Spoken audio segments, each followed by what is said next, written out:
Chapter 86. Mo Qianga couldn't figure it out. She was obviously very careful in everything, so how did this hedonistic son know she was the one who took it? At that moment, Jiang Qingxian's gaze suddenly became very strange.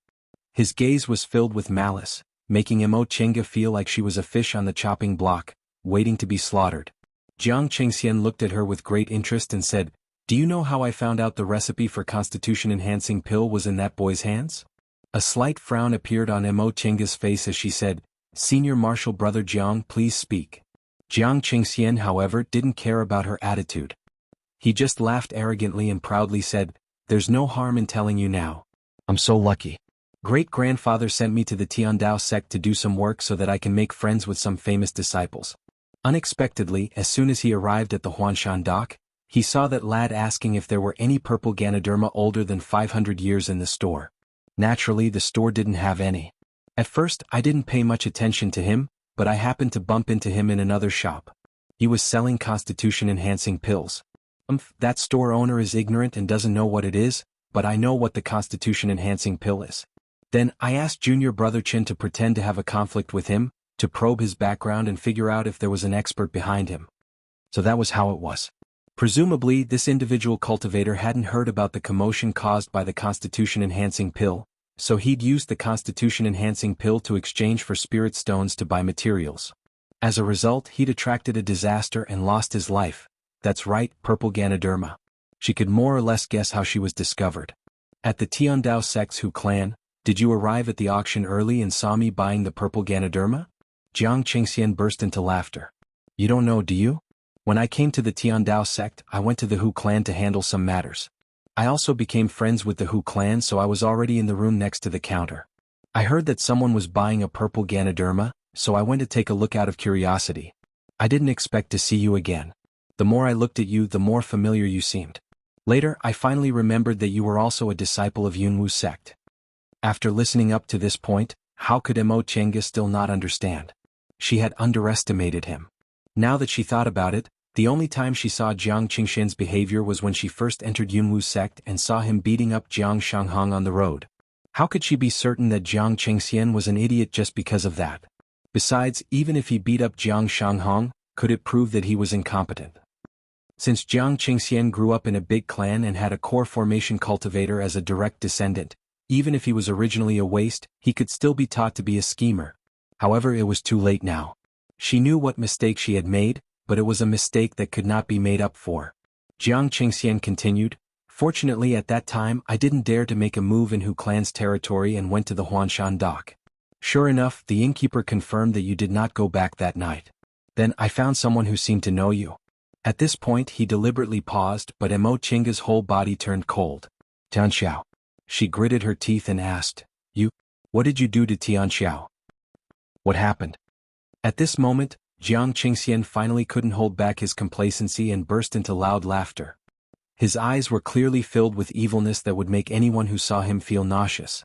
"Junior Marshal Brother Yi, if you were dressed as a woman, you'd definitely be a delicate and pretty woman.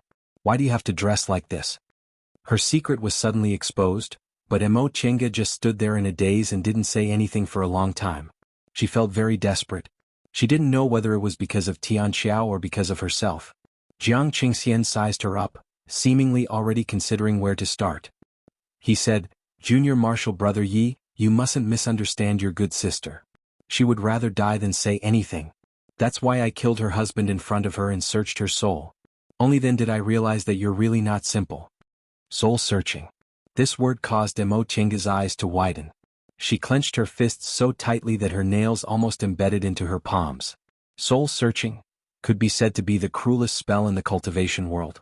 It used a secret technique to extract a person's memory while they were still alive. The person whose soul was searched would suffer a fate worse than death. However, this spell could only be used on cultivators whose cultivation levels were one realm lower than the casters. Jiang Qingxian was only an aura-refining cultivator, so he couldn't use the soul-searching technique on Meng Sigue. However, he could use it on Tianxiao. Even a cultivator would become an idiot if the soul-searching technique was used on them, let alone a mortal. Tianxiao was already dead. She was dead because of her.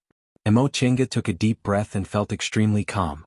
She said slowly, "Other people might not know who Yi Xiaotian is, but you're from Yunwu sect. Therefore you immediately came back to lay a trap and waited for me to walk right into your trap. Jiang Qingxian smiled and said, correct. Junior Marshal Brother Yi, you're very smart. Unfortunately, sometimes you're too smart for your own good. Although in your eyes, I'm not a smart person, the things your sister knows are already enough. After some thought, I can roughly guess why you disguised yourself as a man. Purine constitution. Ah. Heaven is really helping me. How could I let you off? Mo Chinga, on the other hand, was very calm. She said faintly, in that case, Senior Marshal Brother Jiang didn't tell anyone about this? Jiang Qingxian said, of course. How could I let other people have a share of the loot? Even your grandfather didn't tell you? This question made Jiang Qingxian pause for a moment. He indeed didn't tell his grandfather because he was afraid his great-grandfather wouldn't give him this benefit. In any case, in the split second he was distracted, Mo Chinga moved her wrist. In a flash, several flying needles were shot straight at his vital points. His reaction was a bit slow, so he was immediately pierced by several needles, causing him to fall to the ground. With spirit tools and talismans clasped in her hands, Mo Chinga said coldly, I know since you dared to fight me alone, you must have some kind of unique skill, but I'm not a pushover. Anger appeared in Jiang Qingxian's eyes. When she shot out the talismans, he touched his Qingkuan bag and a small and exquisite light shield appeared in front of him, blocking all the attacks. Mo Chinga immediately controlled her greenwood sword to rush forward. Sure enough, Jiang Qingxian was flustered. After being attacked by many talismans, the light shield on his body was already shaking and on the verge of breaking. Now that Mo Chinga was closing in on him, he could only retreat and take out several things from his Qingkuan bag. Seeing the large number of talismans in his hands, Mo Chinga frowned and quickly retreated. In fights of magical power, aura refining cultivators relied too much on talismans, so she didn't have any advantage against the descendants of clans. If Jiang Qingxian didn't have these talismans, dealing with him would have been very easy. However, he used a high-grade defensive talisman to block all her attacks. Mo Chinga took out another talisman and decided to risk it all. Although the talismans she had weren't as high-grade as Jiang Qingxian's, it wasn't like she didn't have a chance to win.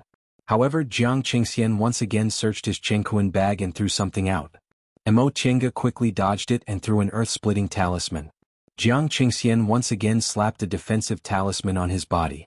The corners of his mouth curved into a sinister smile as he stared behind her. In an instant, a surge of spiritual aura rushed towards her from behind. Mo Chinga dodged, but when she turned around to see what was behind her, her expression couldn't help but change. It was a rope-like magic weapon overflowing with spiritual aura. As if it had eyes, it rushed straight towards her. Under the pursuit of this magic weapon, Mo Chinga didn't even have the strength to throw more talismans. She could only run away. Aura refining cultivators used spirit tools, foundation building cultivators used magic tools, and core formation cultivators and above used magic weapons. Magic weapons were originally refined by core formation cultivators and above, so how could their power be compared to spirit tools? Even if aura refining cultivators could only display a little bit of their power, they still weren't something cultivators in the same realm as them could deal with. At this moment, Mo Chinga was filled with regret. It wasn't that she didn't have any magic weapons on her. She had that enchanting lantern. However, she never had the time to refine it, so she couldn't use it. Another talisman rushed towards her. She dodged with great difficulty, but her footsteps stagnated. In an instant, the thing behind her sprang forward and firmly bound her. The spiritual aura in her body stagnated and she fell to the ground. Seeing that she was firmly bound, Jiang Qingxian stopped and burst out laughing. I begged my great-grandfather for this dragon-trapping rope. What do you think? Can you still move? Dragon-trapping rope. Correct, dragon-trapping rope. Even a core formation cultivator would be bound if they weren't careful. Jiang Qingxian walked forward complacently. Sensing that all the spiritual aura in her body was imprisoned by the dragon-trapping rope and that she didn't even have any room to resist, Mo Chinga suddenly felt powerless. She had been cautious for 10 years, but because of a moment of carelessness, she actually revealed something and trapped herself in a dangerous situation. Jiang Qingxian cautiously pulled out several flying needles from his body. When his injuries were slightly better, he walked towards her and pulled the Qingkuan bag from her waist. He opened it to take a look and was astonished. There's actually so many things? The way he looked at Mo Chinga changed. What a pity, what a pity. You're also a character, but you were born with the wrong gender. If you want to blame someone, blame the heavens. Under Mo Chinga's glare, Jiang Qingxian stuffed her Qingquan bag into his robe and leaned closer to look at her face. After staring for a while, he pulled down her hair bun and lifted her face. "DSK, you don't look bad. Although you can't be considered an outstanding beauty, you can still be considered a beauty." Mo Chinga turned her head away in disgust. If she had the chance, she would definitely chop off those disgusting hands of hers. Jiang Qingxian didn't get angry. Instead, he said with a smile, "Junior Marshal Brother Yi, don't blame me for being too insensitive. In this place we have to do good deeds. I don't want any problems to occur." Mo Chinga tilted her head, revealing a sneer on her face. She naturally knew what Jiang Qingxian wanted to do, but she wasn't stupid enough to think begging for mercy would work. If she could keep her life today, she would definitely make this person pay tenfold in the future. Seeing her like this made Jiang Qingxian even happier. "Junior Marshal Brother Yi, your appearance is much better than those wooden beauties. Why didn't I think of this? Hot beauties also have a different taste." Mo Chinga didn't feel like paying attention to him and just acted as if she couldn't feel anything. However, when those disgusting hands touched her, she still opened her eyes angrily. "Get lost." Jiang Qingxian laughed cheerfully. "It's time to unravel the mystery. Junior Marshal Brother Yi, what are you wearing? It's so hard, I can't even feel it." "You're wearing really thick clothes, but it doesn't matter. I'm very happy to undress a beauty." Mo Chinga firmly bit her lip until it bled. She endured the hands groping her body and told herself that she must endure it. Although she wished she could die, she would never commit suicide because of this. She wanted to live until the day she could chop this person into pieces. Nevertheless, this kind of humiliation made the rims of her eyes moisten. Chapter 87. Ah! With a blood-curdling scream, the hands on her body disappeared. Mo Chinga opened her eyes in a daze. She saw that Jiang Qingxian, who was doing whatever he wanted a moment ago, was now lying on the ground. There was a big hole in his chest from which blood was gushing out, and he was no longer breathing. She looked up and saw Jiang Shanghong's gloomy face. Senior Marshal Brother Jiang?" She was almost speechless and felt exhausted. When those hands were groping her body, she wasn't afraid because the nauseating feeling washed away her fear. Now she finally felt a lingering fear. After her mood calmed down a little, she remembered that even if Jiang Qingxian was dead, if Jiang Shanghong also had some ideas, her situation wouldn't be any different. She looked down nervously. Fortunately, her undergarments hadn't been taken off, so not even an inch of her skin was exposed. However, she didn't know whether Jiang Shanghong heard what Jiang Qingxian said or not. When she looked up, she saw that Jiang Shanghong was also in a daze. His soul seemed to have left his body, and his face was covered in sweat. Only now did Mo Chinga realize that the person he just killed was his own cousin. Although the two of them used to be more like enemies than brothers, they were still different from other people. His mind must be in a mess right now, right? With this thought in mind, she tentatively called out, "Senior Marshal Brother Jiang?" Jiang Shanghong suddenly woke up. He wiped the sweat on his forehead and looked at her. Soon after, he walked over and pulled off the dragon-trapping rope on her body. Jiang Qingxian was already dead, so the dragon-trapping rope was easily pulled off. He said, "Get up." Mo Chinga heaved a sigh of relief upon hearing what he said. Jiang Shanghong's behavior was normal. Apparently, he arrived later and didn't hear what Jiang Qingxian said. She stood up, turned around and tied up her clothes. She then turned around and cupped her hands. "Thank you, Senior Marshal Brother Jiang, for saving my life." The way she addressed him now carried a hint of gratitude. No matter what Jiang Shanghong was like in the past, it was a fact that he saved her today. Jiang Shanghong's expression had already returned to his former self. He answered indifferently, "No need to thank me. You saved me once, so I'm just paying you back." Mo Chinga was stunned. Did he say, "What happened 3 years ago"? That should be it. The two of them only crossed paths once. 3 years ago, when Senior Marshal Brother Jiang was beaten up by Jiang Qingxian, she happened to see it, so she secretly brought him back. Later on, she even resented him for not knowing what was good for him. But as it turned out, Senior Marshal Brother Jiang wasn't that indifferent and heartless. Although he acted like he didn't care, he still remembered 3 years later. Mo Chinga couldn't help but think that in the cultivation world, people didn't necessarily have to be selfish to the end.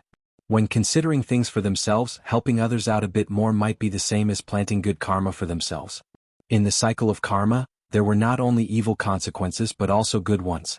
With this thought in mind, she no longer felt uncomfortable as she looked at Jiang Shanghong, who was still covered in a gloomy and cold aura.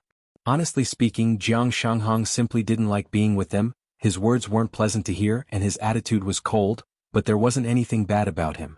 But how did he know that he was in danger and how did he come so timely? Emo Chinga stared at the corpse on the ground. Jiang Shanghong had already lowered his body to search Jiang Qingxian's corpse. She couldn't help but ask, "Senior brother Jiang, how did you know I was in danger?" Jiang Shanghong didn't raise his head and only said, "I know that person." The person who told you to come. That senior brother Wu? Emo Chenga finally understood. Jiang Shanghong had always been cultivating inside the house, so when that senior brother Wu came to look for her, he knew that person was Jiang Qingxian's attendant. What, Marshal Uncle Zhou wanted to see her, and so on were all lies. When she realized this, Emo Chenga finally realized how lucky she was. If it wasn't because Jiang Shanghong happened to be inside the house and overheard their conversation, she really would've. Then what about that person now? Jiang Qingxian told him to watch over her. Killed him, Jiang Shanghong said faintly. Emo Chenga was once again stunned. This senior brother Jiang was also very cruel and merciless. When he needed to kill someone he didn't show any mercy. But now she had a different impression of Jiang Shanghong. She actually thought this was a good thing. In the cultivation world, when it was time to be cruel, one couldn't show any mercy. Otherwise one wouldn't be able to survive. At this moment, Jiang Shanghong had already found 2 Chengkuan bags. He threw the one she had taken back to her and asked, "Is this yours?" Emo Chenga took it. "Yes, thank you." After he finished searching, Jiang Shanghong stood up and said with a frown, "Junior? Marshal Brother Yi, you disguised yourself as a man and entered Yunwu's sect. What's your purpose?" His tone was still cold and gloomy, but Emo Chenga didn't feel uncomfortable listening to it. Maybe it was because her opinion of him had changed, or maybe it was because he wasn't questioning her. Emo Chenga smiled bitterly and answered, "If I said I didn't have a purpose, would senior brother Jiang believe me?" Jiang Shanghong said, "It doesn't matter whether I believe you or not. In any case, I'm not interested in your business. It's just that both of us can't escape responsibility for today's matter." Speaking of this, Emo Chenga naturally knew. When she was fighting against Jiang Qingxian, she already thought about this problem. If she killed Jiang Qingxian, she couldn't stay on Mount Yunwu any longer. She had to escape quickly to avoid being caught by Jiang Clan's people. Moreover, Jiang Clan had 2 core formation cultivators, so it was really... She heaved a sigh and said, "This matter? I implicated senior marshal brother. I'm truly sorry." Upon hearing what she said, Jiang Shanghong finally revealed a trace of disappointment on his face. However, he still said resolutely, "Since I'm willing to make a move, I naturally don't care. I've long wanted to leave this Jiang clan." "You want to leave Jiang clan?" Emo Chenga was surprised. Even if Jiang Shanghong wasn't valued by Jiang clan, in the end, he was still under a big tree. He still hadn't built his foundation, so if he left Jiang clan, it would be inconvenient for him in the future. Jiang Shanghong sneered. "The last time I went home I found out that my grandmother, the only one left alive, had already passed away. My grandmother was only a mortal and had a minor illness. They only needed to casually make a move to solve it, but they didn't care. What reason do I have to stay?" Perhaps the 2 of them were in the same boat now, so he blurted out these words. However, right after he finished speaking, he seemed to be somewhat regretful and immediately said, "Enough with the nonsense. Now that things have come to this, we better leave quickly. If we delay and someone finds out, we'll lose our lives." Emo Chenga nodded. "Senior Marshal Brother Jiang, I won't be polite with you anymore. I definitely won't be able to wash my hands clean of this matter. That surnamed Wu came to look for me, so someone will definitely know. At that time, their deaths will definitely be traced back to me. However, it'll be easy for you to escape." Jiang Shanghong said, "I don't dare to rely on luck. I'll take this opportunity to leave. If they all go after you, it'll be easy for me to escape." Emo Chenga also understood this principle. If the 2 of them committed a crime and Jiang Shanghong was in the dark, it would be easier for him to conceal it. Emo Chenga didn't feel unhappy. After all, the cause was herself, so she immediately nodded. "I know." After the 2 of them reached an agreement, Jiang Shanghong lowered his head to size up Jiang Qingxian's corpse. Soon after, he used the quicksand technique to dispose of Jiang Qingxian's corpse. Once Jiang Qingxian's corpse sank into the ground and disappeared, Jiang Shanghong once again searched for something inside Jiang Qingxian's Chengkuan bag. In the end, he took out a bottle of medicinal pills. When he poured them out and saw that there were actually 4 or 5 pills inside, his expression immediately darkened. Emo Chenga was confused. Senior Marshal Brother Jiang, what's wrong? Jiang Shanghong tossed the medicinal pills back, but he hesitated for a moment. In the end he poured out 2 pills and handed them to her. These are Jiang Clan's foundation refining pills. Take one when you build your foundation. It can increase your chances of building your foundation. Mo Chenga raised her eyebrows in astonishment as she stared at the medicinal pill in her hand.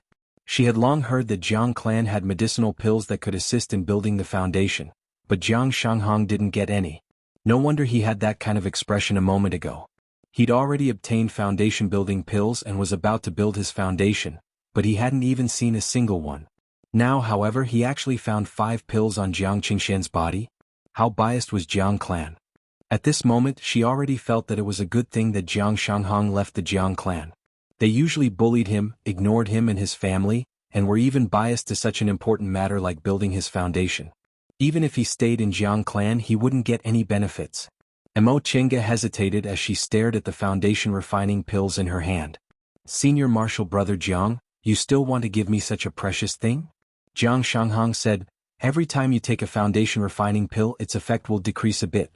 After 3 pills, its effect won't be that great anymore. I'll take these 2 pills as a reward for helping me divert the danger away. What he said was reasonable, so Mo Chenga nodded and put the 2 medicinal pills away. Soon after, she thought of something and said, Senior Marshal Brother Jiang, can you look around? Is there a type of medicinal pill you don't recognize? Jiang Shanghong looked at her suspiciously. Mo Chenga simply said, he has constitution-enhancing pills on him. Jiang Shanghong's eyes widened in shock. He obviously knew what constitution-enhancing pills were. He asked her, how did you know? Mo Chenga smiled bitterly. I offended him because of this. She didn't explain in detail. Even if Jiang Shanghong saved her life, it was better not to mention that she had the pill recipe for constitution-enhancing pills. Jiang Shanghong also didn't ask any more.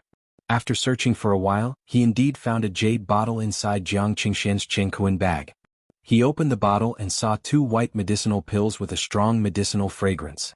Seems like it's these, Mo Chenga said happily. These 2 medicinal pills were exactly the same as the ones recorded in the jade slip. When she saw the pill Jiang Shanghong handed her, she waved her hand. Senior Marshal Brother Jiang, you don't need to give it to me.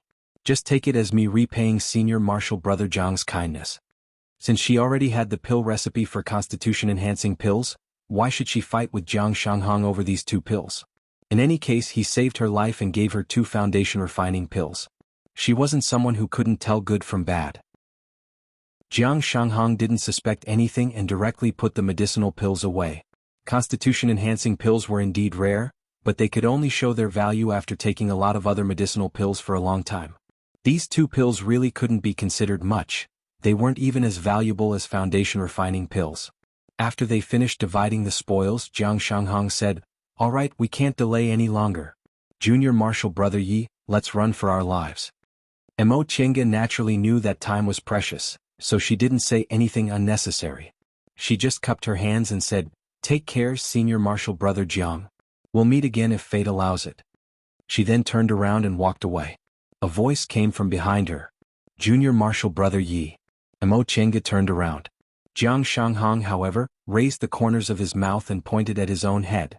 Only then did Mo Chenga realize that her hair was still loose.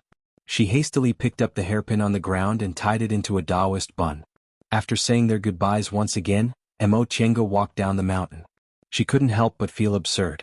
After getting along with him for 3 years, she only treated Jiang Shanghong as a stranger. She never expected that when she ran into a disaster, it would be him who came to her rescue. Unfortunately, the 2 of them had just gotten a little closer, but now they had to run for their lives separately. Mo Chenga didn't know whether they would have the chance to meet again in the future. The matters of this world really made people sigh with emotion.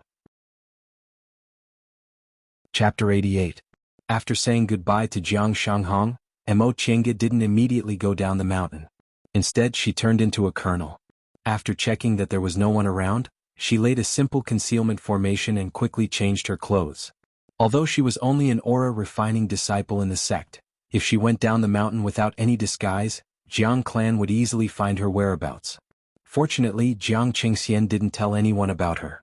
As long as she changed her clothes, presumably, no one would suspect her afterward. She changed into women's clothes and tied her hair into a simple bun. After confirming there were no problems, she swaggered away. Yunwu's sect had many disciples, and there were disciples coming and going every day. Sure enough, she wasn't noticed on the way down the mountain and smoothly reached the market square at the foot of the mountain. After making many turns, she returned to the small courtyard and pushed the door open. Second uncle. Yi Jiang, who was still meditating in the corner, was startled by her.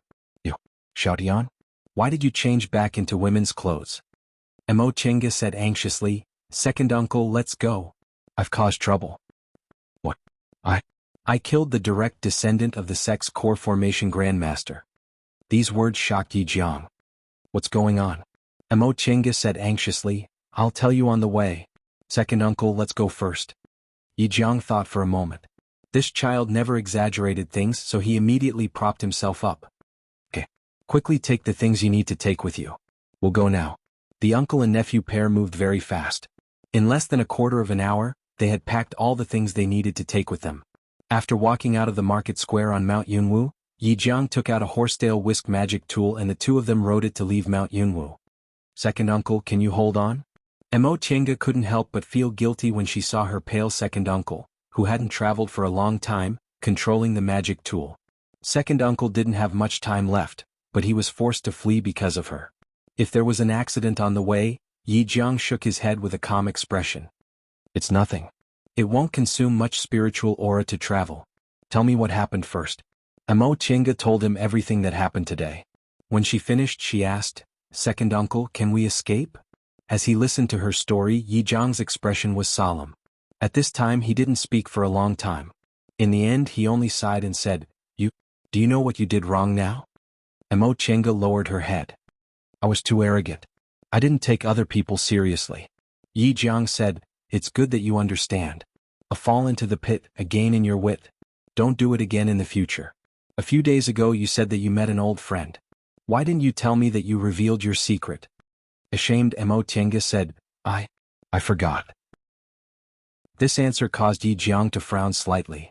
"Did you think that the other party was only a small cultivator and a mortal, and that they couldn't do anything to you so you didn't take them seriously?" Mo Chenga hesitated for a moment before she nodded. "And Tianxiao? I believe she won't say anything. Besides, they don't know where I am, so where can they find Yi Xiaotian?" "Nonsense." Yi Jiang reprimanded her sternly. "You have to remember that a secret can only be called a secret if it's not spoken. There's a saying among mortals, walls have ears, and there's another saying, a freak combination of factors, there's nothing certain in this world.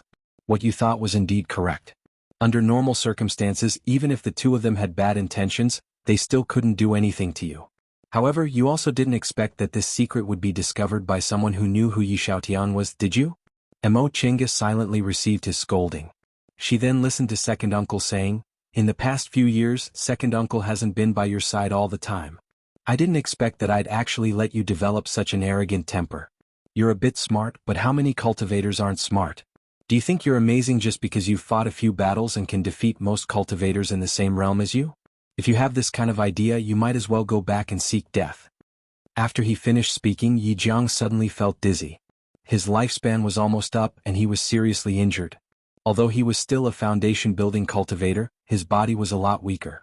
Mo Chenga noticed this and hastily supported him. "Second uncle." After swallowing a medicinal pill, Yi Jiang waved his hand and said, "Also, you have to know that telling a secret to someone else means you want them to bear the risk together with you. If it wasn't for the fact that your older sister knew about you, she probably wouldn't have died. If you tell others about some things, you'll only harm yourself and others." Mo Chenga bit her lip and didn't refute him. Tianxiao was indeed killed by her. Perhaps it was because Tianxiao remembered her warning that Jiang Chengxian saw through her, causing her to suffer a soul search. Both husband and wife lost their lives. She made a mistake, but the other two had to bear the consequences. Upon seeing her expression, Yi Jiang finally stopped scolding her. He said calmly, "All right, since it's already happened, it's useless to be sad. Right now, we should think about how to escape.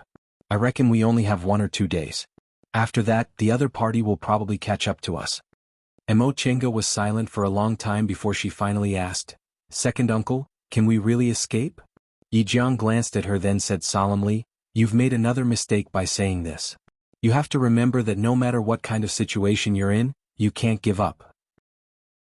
Sometimes you just need to persevere a little longer and you'll be able to escape alive. Emo Chenga nodded. I understand, second uncle. Seeing that she was obedient, Yi Jiang sighed faintly and said slowly, Xiaodan, this might be the last time. Second uncle won't be able to protect you anymore. You have to grow up to be able to protect yourself, understand? His tone was very helpless, making Emo Chenga feel a lump in her throat. Second uncle. Yi Jiang just patted her head like he did when she was a child. In the end, the two of them stopped in a small town at the foot of a mountain in the north.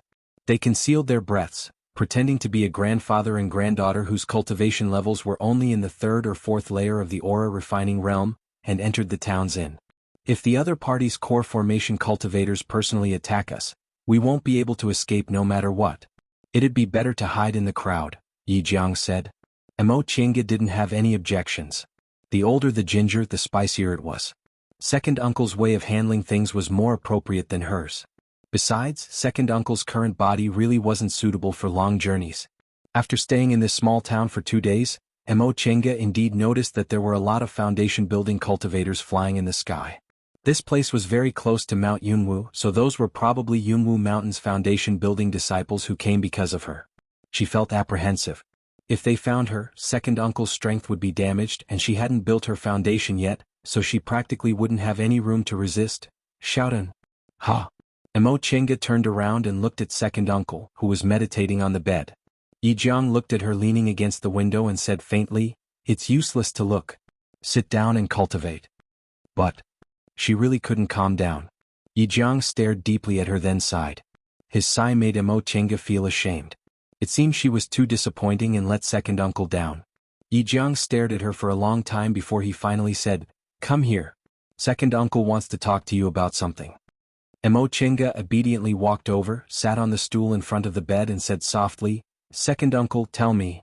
Xiaotian, do you remember what happened 10 years ago? Emo Chenga nodded lightly. 10 years ago was the year she came to Kunwu. Yi Jingwen, a foundation-building disciple of Shenqing School, took her to Kunwu from the secular world and handed her over to second uncle. From then on, she officially embarked on the path of cultivation. Then, do you remember Shenqing School? Emo Chenga nodded again, but she was puzzled. Second uncle, why did you mention Shenqing School? Didn't we come to East Kunwu to avoid them? Yi Jiang shook his head and sighed. Times have changed.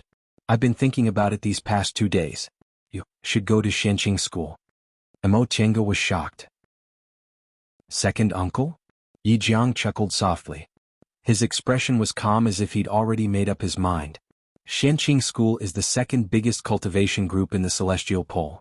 It's very powerful in West Kunwu. If you go to Shenqing School, you can at least cultivate in peace. Second uncle. Emo Chenga said anxiously, Didn't you say they harbored evil intentions towards me? Now that we've been on the run for 10 years, why? Yi Jiang smiled bitterly and said, Yes, I eavesdropped on the conversation between Yi Jingwen and Jing Xian. Master Taoist Shoujing wanted you to join Shenqing School because he seemed to think highly of your constitution. I didn't dare to take risks, so I took you away from Mount Dongmeng that day. But I've been thinking about it these past few days. Your father said Master Taoist Shoujing made a heart demon oath to him, so he handed you over to him. Now that your life is in danger and second uncle is about to pass away, no one is more suitable to be your backer than him. Emo Chenga paused for a while then said in a low voice, Second uncle, didn't you say? Although he made a heart demon oath, if he only ordered me to perform dual cultivation with someone, it wouldn't be considered a violation of the oath. That's true, but if you don't agree even if you die, he probably won't harm your life. I originally didn't have the heart to let you suffer in Shenqing School, so I thought I still had 100 years to live. But now that I've provoked this disaster and second uncle's lifespan is almost up. Second uncle. Yi Jiang stared at her and continued to speak. Second uncle won't feel at ease letting you face a group of people who want to kill you by yourself, so let's take a gamble. Upon seeing second uncle's resolute expression, Emo Chenga knew he had made up his mind this time. However, she herself couldn't make up her mind. Go to Shenqing School? She accidentally divulged her secret twice, and both times brought disaster upon her. How could she feel at ease living under the nose of someone who knew her secret? No, second uncle. In the future I'll go to West Kunwu. Yunwu sect isn't a big cultivation group, so as long as I go to West Kunwu nothing will happen.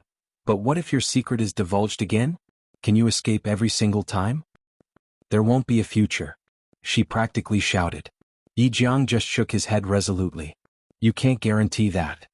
Second uncle? Yi Jiang showed a faint smile and looked at her tenderly. Chenga, this is the first time you've worn women's clothes since you started following second uncle. These past few days, second uncle has been thinking about how adorable you were when I first saw you 10 years ago. I don't. Yes, you don't really want to be a woman, but second uncle hopes you can have this opportunity to become a real woman, not Yi Xiaotian but Mo Chenga. He smiled again. Besides, did you know? Second uncle has been paying special attention.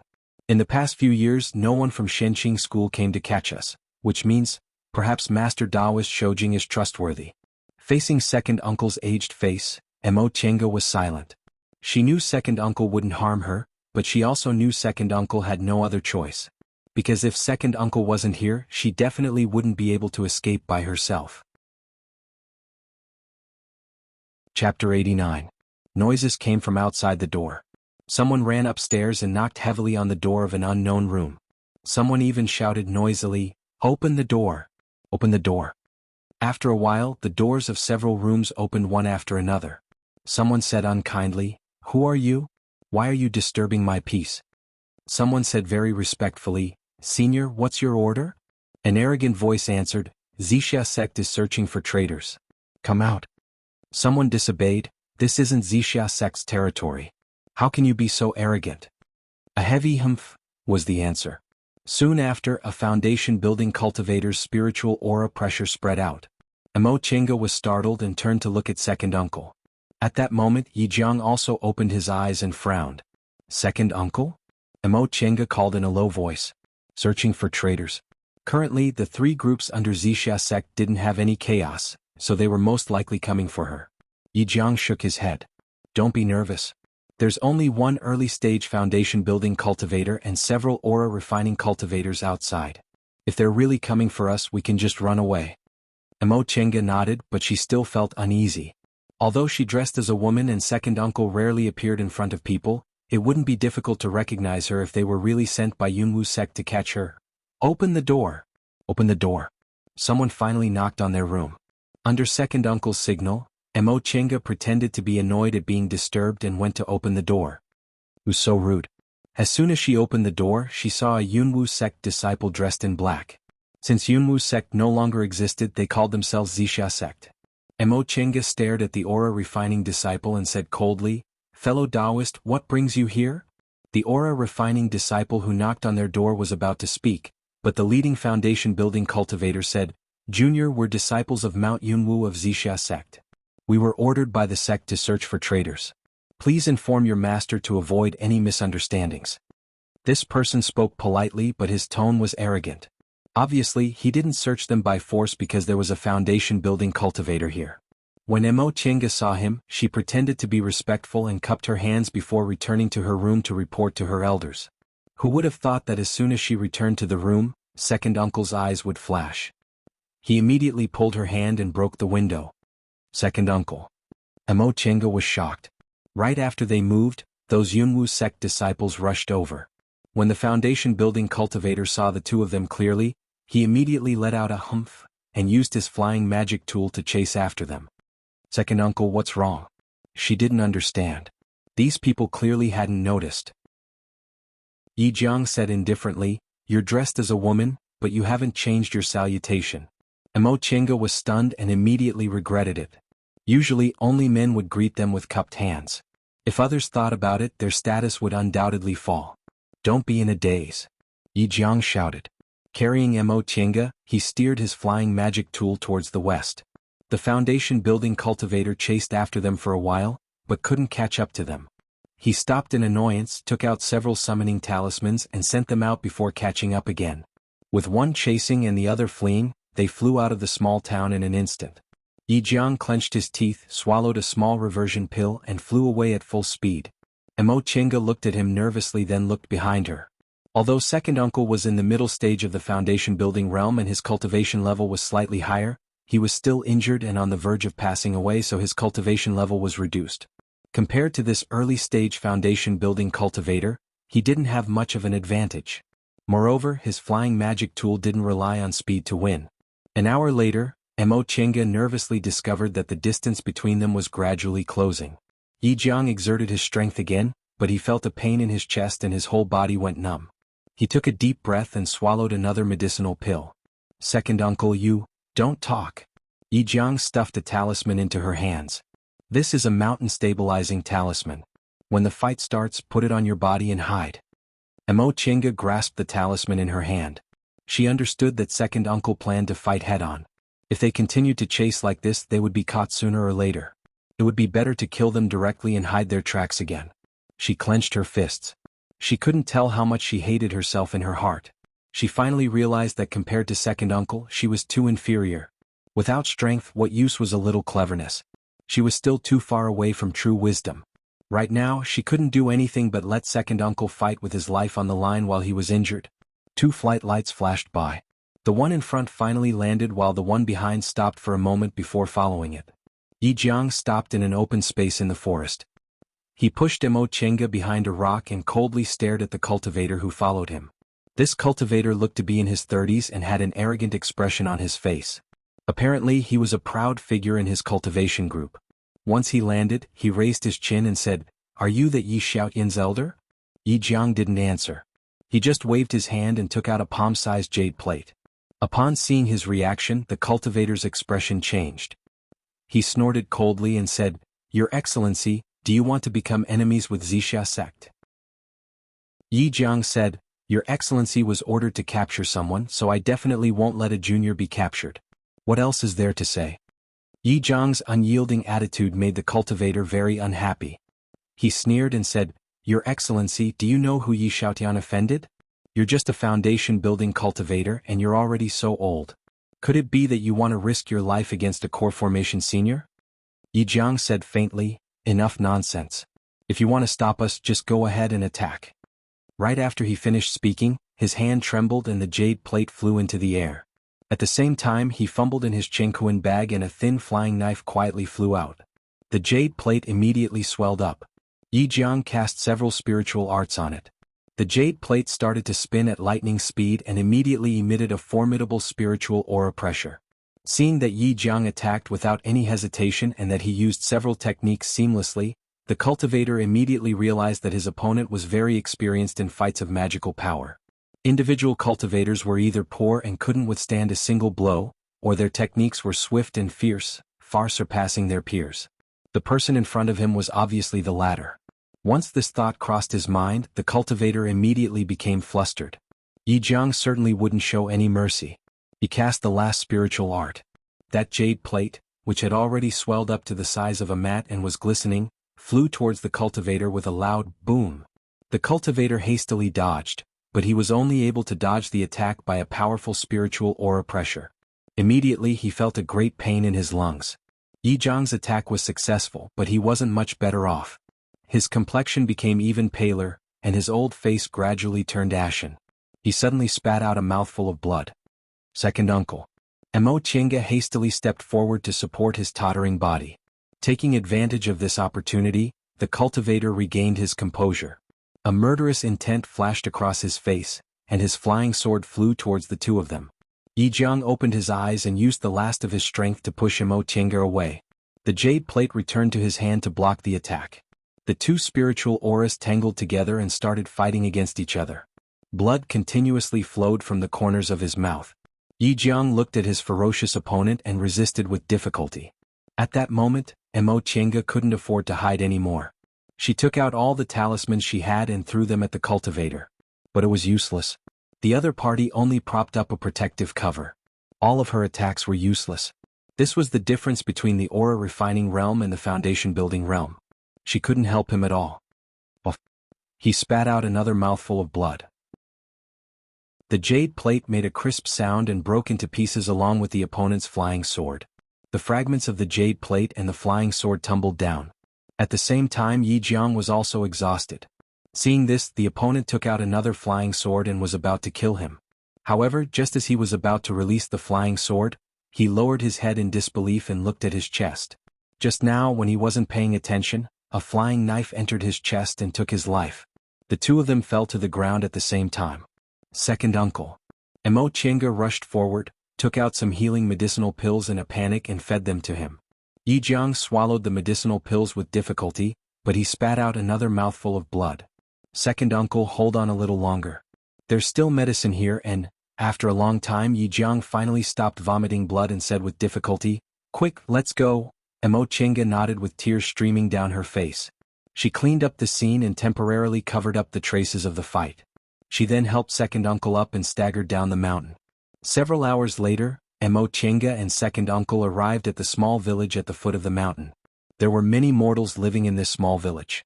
Mo Chenga didn't dare to disturb them and just quietly settled down in a dilapidated house outside the village. Second uncle. Yi Jiang finally woke up. He opened his eyes with difficulty, took out a jade tablet from his Chengkuan bag and gave it to her. Mo Chenga took it in a daze. This. Yi Jiang's breathing was weak. Crush it. This was a 10,000-mile sound-transmitting talisman. Mo Chenga hesitated for a moment, but in the end she still crushed the jade tablet according to second uncle's instructions. Once the jade tablet was crushed, a bright light burst out from inside. It lasted for a long time before it was extinguished. In a daze, Mo Chenga felt that the aura inside this jade tablet seemed very familiar. Seeing that she crushed the jade tablet, Yi Jiang heaved a sigh of relief.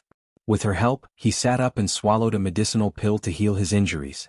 At the same time, in the sky above Mount Yunwu, many foundation building cultivators were flying here and there. After another hour, Yi Jiang finally opened his eyes. Second uncle. Mo Chenga was pleasantly surprised. Second uncle, are you all right? Yi Jiang shook his head gently. His breath was still weak. Xiaotian. Second uncle, I can't hold on anymore. Mo Chenga was dumbfounded. Can't hold on anymore? Does that mean? Yi Jiang leaned against the wall, panting weakly. It's useless. The medicinal pills are useless. Second uncle used his spiritual aura by force just now and aggravated his injuries. Second uncle? Tears fell uncontrollably from her eyes. She murmured, Second uncle, I'm sorry. It's all because I'm too stupid. Yi Jiang smiled and held her hand. Children always make mistakes. Second uncle is very happy to be able to watch you grow up. He looked up at the sky outside and sighed. I just hope it's not too late. Mo Chenga didn't feel any less guilty. If it weren't for her, second uncle wouldn't have had to flee West Kunwu. If it weren't for her, second uncle wouldn't have been seriously injured by the lightning beast. If it weren't for her, second uncle wouldn't have had to force himself to fight. It's all because of that hateful constitution. If I knew this would happen, what harm would there have been in going to Shenqing school? Second uncle might have had a chance to form his gold core, and Tianxiao wouldn't have been implicated by me. Compared to the life and death of my family, what was losing the freedom to marry? As time passed, the cultivators finally found traces of a fight in the forest that had been covered up. With this as the center, they began to search step by step. At this moment, a flight light with an astonishing momentum appeared in the sky above Mount Yunwu. It was 100 times stronger than a foundation building cultivators, and it was flying towards the west. Chapter 90. Mo Chenga was in a daze. Second uncle had been unconscious several times, and his condition was getting worse and worse. She knew second uncle was already injured and his lifespan was almost up. This time he forced himself to fight and his injuries broke out, so his lifespan was almost depleted. She stared at second uncle who was in a coma, her mind blank. She even thought about letting them catch her. Tianxiao died because of her and second uncle was about to leave. What was the point of her staying? In the past 20 years, the people she cared about all left her. Father, mother, Tianxiao, second uncle. What was left of her? She was all alone. So what if she became an immortal? She'd rather be immortal forever. Xiaotian? Yi Jiang said weakly. Mo Chenga jumped up and hurriedly leaned towards him. Second uncle, I'm here. Yi Jiang opened his eyes and mustered the last of his energy. Listen, if no one comes, you take out that psychic jade pendant and mention Shenqing School and Master Daoist Shoujing's names. Presumably if Jiang clan wants to deal with you, they'll have to think. Mo Chenga nodded lightly. I understand. Yi Jiang closed his eyes again and murmured, Shenqing School is thousands of miles away from here. I wonder if there are any disciples nearby. Mo Chenga knew that the sound-transmitting talisman second uncle sent just now was given to second uncle along with her father's belongings when Yi Jingwen brought her to him. Second uncle originally kept it just in case, but he didn't expect it would actually come in handy. But she really didn't have any expectations. This place was thousands of miles away from Shenqing School. Even if Master Taoist Shoujing received the message and immediately called the nearby disciples to help, they might not be able to make it in time. After such a long time, those Yunwu sect cultivators probably already found the place where the fight took place. As for Master Taoist Shoujing, they originally left on their own. It was already good enough that he was willing to send people here for her father's sake, but he might not do his best to save them. Besides, so what if they used Shenqing School's name? With such a long distance, they really couldn't intimidate those Yunwu sect disciples. Nevertheless, she wasn't afraid. She had been mentally prepared for this for 10 years. She had to try her best to live, but if she fell into that kind of situation she wouldn't be afraid even if she died. In any case, no one was left. The dozen or so foundation establishment cultivators finally gathered outside the small village. A heavily injured foundation building cultivator and an aura refining cultivator. To them, it wasn't hard to find their whereabouts. However, when they found their target, they realized that it was not as easy as they had imagined. What awaited them was a yin-yang life-seizing formation. After a cultivator who rashly entered the formation was severely injured, everyone's gaze fell on the middle-aged Taoist who led the group. If Imo Chinga saw him, she would definitely recognize him as Martial Uncle Qingyu, the person who often gave lectures in the Tao Preaching Palace. In fact, this martial uncle's full name was Jiang Qingyu, and he was a member of the Jiang clan. Jiang Qingyu said nothing. This formation was called Yin-Yang Life Reaper. With such a vicious name, it was naturally not easy to break. Within this formation, Yin and Yang were reversed and danger lurked everywhere. It was truly the most powerful formation a foundation establishment cultivator could create. He didn't expect this aura-refining disciple's elder would actually have such attainments in formations.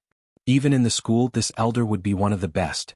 Someone shouted, "No matter what kind of formation it is, with so many foundation-building cultivators attacking together, we'll definitely be able to break it." Upon hearing this, Jiang Qingyu snorted coldly. "Then with so many of us, we can only die with them." Everyone was surprised. Another person asked, "It's that powerful?" Jiang Qingyu said, "This formation is actually a simplified formation. Its original form is the Heaven and Earth Life-Seizing Formation. I don't need to tell you what the Heaven and Earth Life-Seizing Formation is, right?" Everyone looked at each other in dismay. They had naturally heard of the Heaven and Earth Life-Seizing Formation. This formation was one of the few great formations left behind from the distant past era. Only nascent soul cultivators and above could lay this formation, and it was famous for its fierceness. Some cultivation groups in Kunwu used this formation as their great mountain-protecting formation. Among them, the most famous and complete one was the one used by Shenqing School. Reportedly, demonic beasts from the forest south of Kunwu came out in full force, catching all the cultivation groups in Kunwu off guard. Relying on this formation, Shenqing School barely suffered any casualties and even killed tens of thousands of demonic beasts. Since it was a simplified formation of the Heaven and Earth Life-Seizing Formation, even if its power was only 1/10,000th, it would still be difficult to deal with. "But it's not like there's no other way," Jiang Qingyu said while stroking his beard. "Senior Martial Brother Jiang, quickly tell us. The branch master is still waiting for us to report." Jiang Qingyu stared at the dilapidated houses and muttered, "It's very simple. Although this formation is powerful, it also consumes a lot of spiritual aura. We'll use our spiritual beasts to break the formation and let it activate a few more times. Presumably the other side's spirit stones won't last long." There were many demonic beasts in the forest south of Kunwu. Many foundation-building cultivators like them raised spiritual beasts, but good spiritual beasts were hard to find and hard to raise. Because of this, everyone was very hesitant when they heard Jiang Qingyu's suggestion. Unexpectedly, no one responded. Jiang Qingyu could guess what everyone was thinking just by looking at their expressions. He said with a cold humph, "Since no one is willing, we'll just wait. We'll wait until they run out of spirit stones or until the branch master personally comes. Those two people will naturally be captured." Although everyone was hesitant for a moment, no one took out their spiritual beasts. Jiang Qingyu didn't say much and just looked for a place to sit and rest. In fact, not to mention others, he himself was also reluctant. In any case, those two people couldn't run away, so why should he sacrifice the spiritual beasts he raised painstakingly? Under Jiang Qingyu's lead, the cultivators from Zixia sect's Mount Yunwu branch found a place to sit and meditate, waiting for the yin-yang life-taking formation to run out of spirit stones. While they were waiting, someone approached Jiang Qingyu and asked, Senior Martial Brother Jiang, who was that aura-refining disciple? He had such a powerful elder, but he still dared to kill Jiang clan's young master. His guts were too big. Jiang Qingyu opened his eyes and said lazily, "The branch master also wants to know the answer to this question." Although his own disciple was also killed, that disciple really didn't live up to his expectations, so he didn't feel sorry for him at all. Seeing that he was so impatient, that person let out a hollow laugh and didn't say anything else. However, someone else took over the conversation. On the way, I met several aura-refining disciples who followed Junior Martial Brother Wei to search. They said that Yi Xiaotian was actually a woman. What? His words attracted the attention of several people around him. Someone said, "So you're saying that she disguised herself as a man and sneaked into our Yunwu sect?"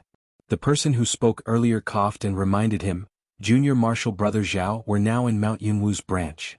That person realized he made a slip of the tongue, so he hastily said, Right. She sneaked into our Mount Yunwu's branch. Could it be that she harbors malicious intentions? That's hard to say. Even if she harbors malicious intentions, what can an aura-refining disciple do? Besides, this Yi Xiaotian wasn't conspicuous in our Mount Yunwu's branch, right? Junior Martial Brother Zhao said, "Conspicuous? She seems to be only 20 years old right now. She's already in the 10th layer of the aura-refining realm, and she even obtained a foundation-building pill. She's really not inferior to elite disciples." Be that as it may, the disciples who entered the sect through the Immortals Assembly are already comparable to elite disciples, so they can't be considered outstanding. That's true. However, this aura-refining disciple has always been inconspicuous. Why did she suddenly kill young Master Jiang? Once this question was asked, several people became silent. Jiang Qingyu sneered. What else could it be? The aura-refining disciples around Yi Xiaotian can prove that it was my disappointing disciple who called her out. Moreover, the place where she was killed is a place where nobody comes or goes. Since this Yi Xiaotian is a woman, do I even need to say the reason? Everyone present was silent. Although they had some guesses, they didn't dare to say it out loud. Jiang Qingyu was a member of Jiang clan, a junior of the branch master, and an elder of the murdered young master Jiang. He could say it out loud, but they couldn't. There was silence. Everyone no longer said anything. Those who were resting rested, and those who were meditating meditated. After a long time, Jiang Qingyu suddenly raised his head. The expressions of the other foundation-building cultivators also changed greatly. A flight light appeared on the horizon. Its momentum was so strong that it was definitely a core formation senior. They originally thought it was just a core formation senior passing by, but unexpectedly, the flight light gradually descended as if it was coming towards them. More than 10 foundation-building cultivators stood up one after another. They looked at each other with grave expressions. They were all thinking that this flight light was red, so it wasn't the branch master's flight light. Who else could it be? The answer was soon revealed. The flight light descended and a young man landed in front of them. Jiang Qingyu frowned even more. This person's clothes are obviously the clothes of an aura-refining disciple of Yunwu sect, but why does he have the momentum of a core formation cultivator? However, this thought only flashed in his mind because the young man was already looking at them. His eyes were ice-cold. Jiang Qingyu and the others looked at each other and finally saluted him. "Greetings, senior." The young man accepted their salutes, but he didn't look at them. Instead, he stared at the formation outside the dilapidated house and muttered to himself, "Yinyang life-taking formation. I really didn't expect to see it here. This Yi Jiang is worthy of being Yi Hai's twin brother. He really has some skills." As he spoke, someone among the foundation-building cultivators cried out in surprise. "You're not that." The young man turned around and stared coldly at the person who spoke. Jiang Qingyu knew his fellow disciple had offended the core formation senior in front of him, so he hastily said, "Senior, please forgive us. We're disciples of Mount Yunwu of Zixia sect." "May I ask who you are?" The young man snorted but didn't answer. He just stared at the person who spoke first. "Martial Uncle Su, it seems you've recognized me." Everyone shifted their gazes towards a cultivator in his 40s. Junior Martial Brother Zhao asked in a low voice, "Senior Martial Brother Su, this senior is?" Martial Uncle Su looked at the young man not far from them.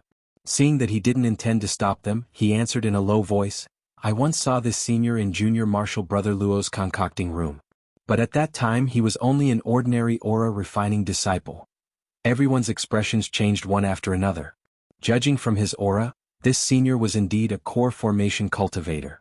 If what Senior Martial Brother Su said was correct, Then this person had disguised himself as an aura refining disciple and was hiding in Yunwu sect. What could make a core formation cultivator plot against him? In the end, it was still Jiang Qingyu who stepped forward. He said respectfully, "Senior, may I know why you've come? What advice do you have for us?" "Advice?" The young man chuckled. He didn't bother being polite and said faintly, "I want the two people inside." Jiang Qingyu was startled. "Senior, there's a traitor of Mount Yunwu here, and the branch master personally gave the order." What? You don't want to?" The young man flicked his sleeve, causing a wave of spiritual aura pressure to rush towards them. How could they possibly withstand the spiritual aura pressure of a core formation cultivator? Some of them immediately took several steps back, their complexions turning pale. The young man said coldly, "I originally didn't need your consent, but I wanted to inform you. Since we've been fellow disciples for several years, I won't take your lives today." Scram. Chapter 91. Mo Qianga knew there were many foundation-building cultivators guarding outside, but she was too lazy to care about them. Even if she did, what could she do? How could an aura-refining disciple fight against so many foundation-building cultivators? In any case, without reinforcements, she and second uncle would die sooner or later. A loud rumble came from outside. Mo Qianga regained her composure and took out her greenwood sword. She was determined to go to the underworld with uncle and nephew so that she wouldn't fall into their hands and suffer another round of torture. But when she swung her sword, her hands suddenly went numb. She couldn't hold the sword anymore and it fell to the ground. Then she heard a familiar voice. "What are you doing?" Mo Qianga looked up and was stunned. "You?" Qin Shi, who just stepped through the door, frowned slightly. "Do you want to commit suicide?" Mo Qianga stared at him in disbelief. "Senior Marshal Brother Qin?" Qin Shi didn't say anything. He walked towards Yi Jiang, held his wrist, and injected his spiritual aura to examine his injury. His brows wrinkled. He then took out a jade box from his Chengkuan bag and opened it. Inside was a verdant spiritual plant. He plucked one of the leaves and stuffed it into Yi Jiang's mouth. Then he made a hand seal, sending a fiery light into Yi Jiang's body along with the leaf. His movements were very fast. It wasn't until he was done that Mo Qianga finally reacted. Senior Marshal Brother Qin? Why are you here? What did you give second uncle to eat?" Qin Shi, who was still injecting spiritual aura into Yi Jiang, looked up and glanced at her. "Don't worry. This is a temporary way to prolong his life. Your second uncle's injuries are too serious, so I can only keep him awake for a while." Mo Qianga didn't know what to say. The current situation was completely beyond her expectations. She had a lot of questions in her mind, but she couldn't ask them. Moreover, she felt that Qin Shi seemed different from before. It was as if she was very small in front of him. "That means, Senior Marshal Brother Qin, did you succeed in building your foundation?" Qin Shi didn't answer. He was still concentrating on injecting spiritual aura into Yi Jiang. Judging from his behavior, it didn't seem like he wanted to harm second uncle. Mo Qianga thought about it and rushed to the door, only to see that there was no one there. She was very surprised. Even if he succeeded in building his foundation, how could he fight against more than a dozen foundation-building cultivators? Moreover, how did he get here? Mo Qianga felt her mind was in a mess. What's going on? Before he could ask, Yi Jiang groaned and seemed to have woken up. Upon seeing this, Mo Qianga hastily rushed back. "Second uncle." Yi Jiang opened his eyes with difficulty. When he saw the scene in front of him, he finally fixed his gaze on Qin Shi. "You're Qin," she said gently. "My surname is Qin." Yi Jiang was startled. In an instant, his eyes were filled with ecstasy. "You are Qin?" She showed a faint smile and said, "I'm from Qin clan. I just happened to receive the news and rushed over." Upon hearing Qin Shi's confirmation, Yi Jiang actually calmed down. He closed his eyes, gasped for breath and grabbed Qin Shi's hand. Finally made it." Qin Shi raised his hand to stop him. "Don't get excited. I can't cure your injury. Right now, I can only give you the final radiance of a setting sun. If there's anything you want to say, please tell me as soon as possible." These words caused Yi Jiang's eyes to dim for a moment, but he quickly revealed a smile. He already knew he wouldn't be able to live. This time Xiaodian could be saved. Second uncle. Although she knew second uncle didn't have long to live, watching him die still made her heart feel like it was being cut by a knife. Mo Qianga raised her head, stared at Qin Shi and said anxiously, "Senior Marshal Brother Qin, you have a way, don't you? Can you let my second uncle live?" Yi Jiang stretched out his hand to stop her. He said with a smile, "Shout. Don't be sad. Though. There'll be a day like this." How could Mo Chenga not know she was being unreasonable? But she really couldn't. Yi Jiang sighed softly and said, "Shout on you, go outside first. Wait a moment then, come back in." Mo Chenga wiped the tears on her face. She didn't understand. "Second uncle, be obedient." Yi Jiang stared at her with a determined gaze. Just for a moment, while she was hesitating, she said, "Junior Marshal Brother Yi, I'll be here. You can rest assured." Mo Chenga looked back and forth between the two of them. In the end, under second uncle's insistence, she nodded. Second uncle must have his reasons. She thought she'd better listen to second uncle. In the future, she might not have another chance. Mo Chenga walked out of the room. When she saw Yi Jiang's expression, he immediately understood. With a wave of his hand, a soundproof barrier appeared around the two of them. He said, "Fellow Taoist Yi, if you have something to say, just say it." Yi Jiang stared at the young man in his early 20s in front of him.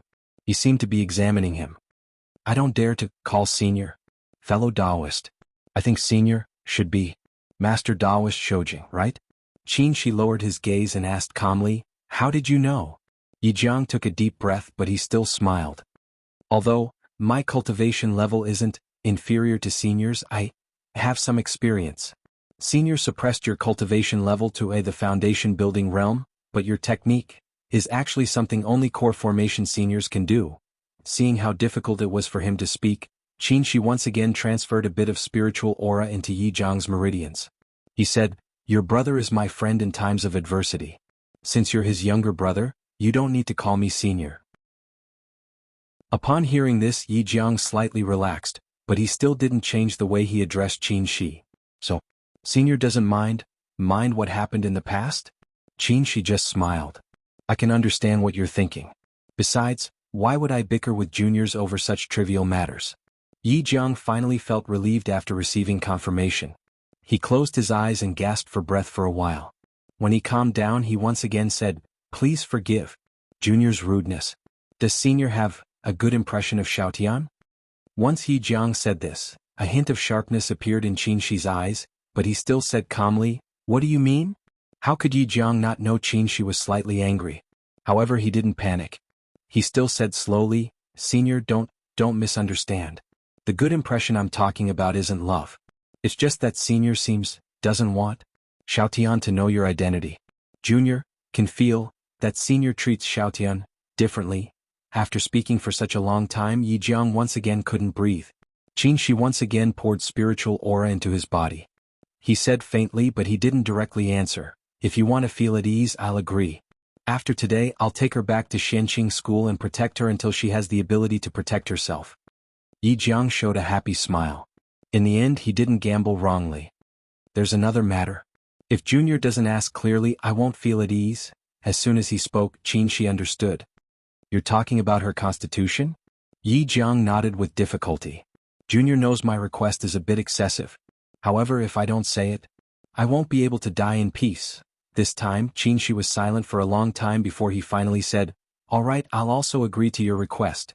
If she doesn't agree, I won't force her." "No." Yi Jiang shook his head and said, Junior's request is that, when necessary, Senior can give her a push." Shi was stunned. He didn't quite understand what Yi Jiang meant. Mo Chenga was sitting outside the room, staring blankly at the sky. She couldn't hear the slightest sound inside the room, so it was obvious the room was soundproof. She was a bit surprised because she never expected Shi to be a disciple of Xianqing school. Moreover, from what he said, he seemed to be a junior disciple of Master Taoist Shojing. But she also realized something in her heart. No wonder this senior martial brother Qin has such unusual treasures and has such an unusual demeanor in every aspect. Judging from his momentum, he seems to have built his foundation, right? It's really strange that he actually built his foundation in another cultivation group. Presumably, with his identity, he must be an elite disciple in Xianqing school. Besides, he also has core formation and nascent soul elders, so it should be quite easy for him to build his foundation. Could it be that this is a quirk of disciples of famous cultivation groups? She couldn't help but feel it was funny, but she couldn't laugh. She knew very well that second uncle was going to die. What should I do without second uncle? She asked herself, but she only felt her heart was empty. After a long time, Qin Shi's voice finally came from inside the room. Junior Marshal Brother Yi, please come in. Emo Chenga regained her senses from her meditation. She wiped the tears from the corners of her eyes and hurriedly entered the room. Second uncle. Yi Jiang was leaning against the wall. Qin Shi was still pouring spiritual aura into his body, but his spirit was rapidly weakening.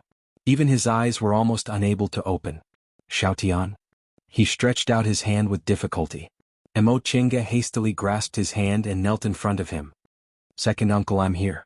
Yi Jiang showed a smile, but he still tried to stretch out his hand and stroked her head like he did when she was a child.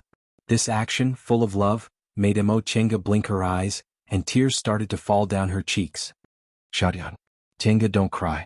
Second uncle is leaving. You have to live well. Tears also flowed out of Yi Jiang's muddy eyes and flowed down his wrinkled face. He also felt that this was really an eternal parting. Xiaotian, second uncle, there are two things I can't let go of. Second uncle, tell me. I'll definitely listen to you. Okay, to listen. First, after you form your gold core, go back to Yi clan in the secular world and see if there's anyone with spiritual roots. You don't have to rebuild Yi clan. You just have to give some help to the younger generation. Emo Chenga nodded repeatedly. I understand. I'll definitely go back to see. Yi Jiang nodded slightly and looked at her tenderly. Second uncle. Second uncle entrusted you to Taoist, Master Taoist Shoujing. In the future, you have to cherish yourself, understand? By the time he finished speaking, Yi Jiang's cheeks were already full of tears. If he could, he really wanted to see her by himself, but the heavens didn't allow it. Emo Chenga, who was kneeling in front of him, was also sobbing. She could only nod desperately. Yi Jiang's eyes started to lose focus. Even though Qin Shi kept pouring spiritual aura into him, he still couldn't make him more spirited. He murmured, Big brother? I'm sorry, I'm going to see you. At this point there was no more sound. Emo Chenga sat on her knees in a daze. Her tears kept falling, but she didn't make any sound. She vaguely felt as if she had returned to 13 years ago, to the day her mother passed away. That kind of inconsolable grief of losing her forever made her unable to say a single word. When her mother died, she once felt the sky was going to collapse. But later the heavens gave her a second uncle. Second uncle loved her, spoiled her, and also strictly disciplined her. Although she only called him second uncle, in her heart, she respected him as if he was her father.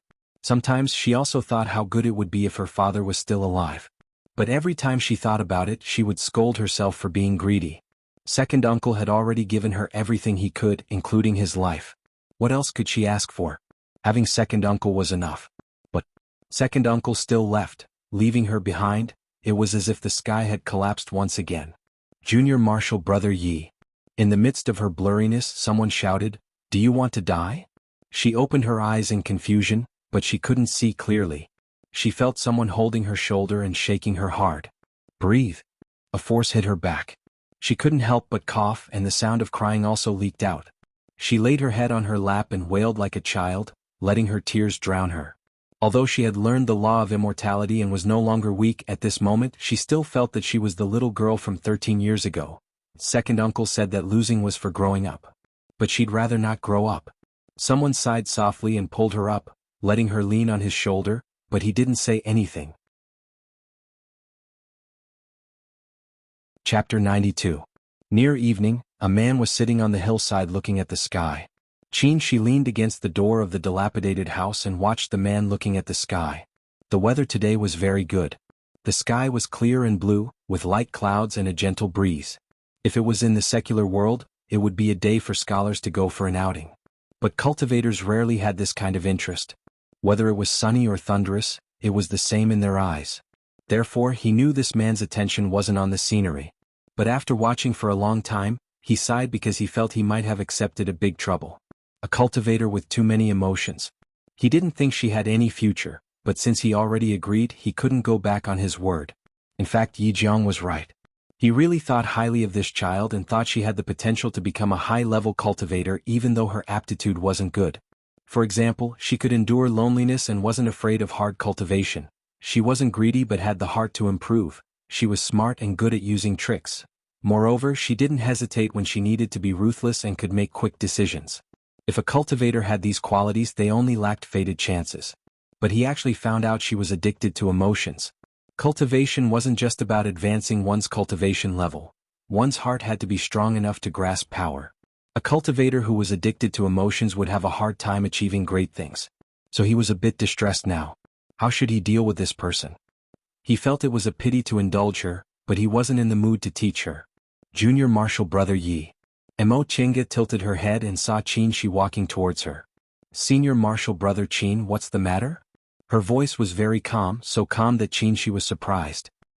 He looked at her carefully and didn't see any abnormalities, so he said, "We should go." Mo Chenga nodded, stood up and dusted off her sleeves. Qin Shi didn't move but asked again, "Are you really okay?" Mo Chenga turned to look at the sunset and smiled slightly. "I'm fine." She didn't look like she was sad. Qin Shi thought about it. Except for that day she really hadn't cried again, so she probably wasn't forcing herself. He said, "Do you have anything else to prepare?" Mo Chenga was silent for a while. She seemed to be thinking about a lot of things, but in the end she just sighed softly and said, "It's nothing. I don't need them. Just leave them." This sentence seemed to have some hidden meaning. Qin Shi suddenly felt that his worries just now were a bit unnecessary. This woman was more rational than he imagined. He couldn't help but ask, "Are you sure you can let it go?" Mo Chenga smiled. This time her smile wasn't forced at all. After laughing she said softly, "Second uncle said that losing is to grow up. Similarly, I feel that experience is to make oneself stronger. Experiences for the sake of becoming stronger." Qin Shi muttered this sentence in his heart. He felt he didn't need to say anything else. Mo Chenga indeed felt very calm. 13 years ago she was still a child. She could walk out of the sorrow of losing her mother, and she would not be defeated now. Second uncle had always told her that she had to have a strong heart in order to achieve her lofty goals. Now that second uncle had left, how could she disappoint him? She calmly told herself that she had to live well and cultivate well, not for second uncle but for herself. Although she had no intention of embarking on the path of cultivation in the beginning, cultivation was still something that made her feel happy.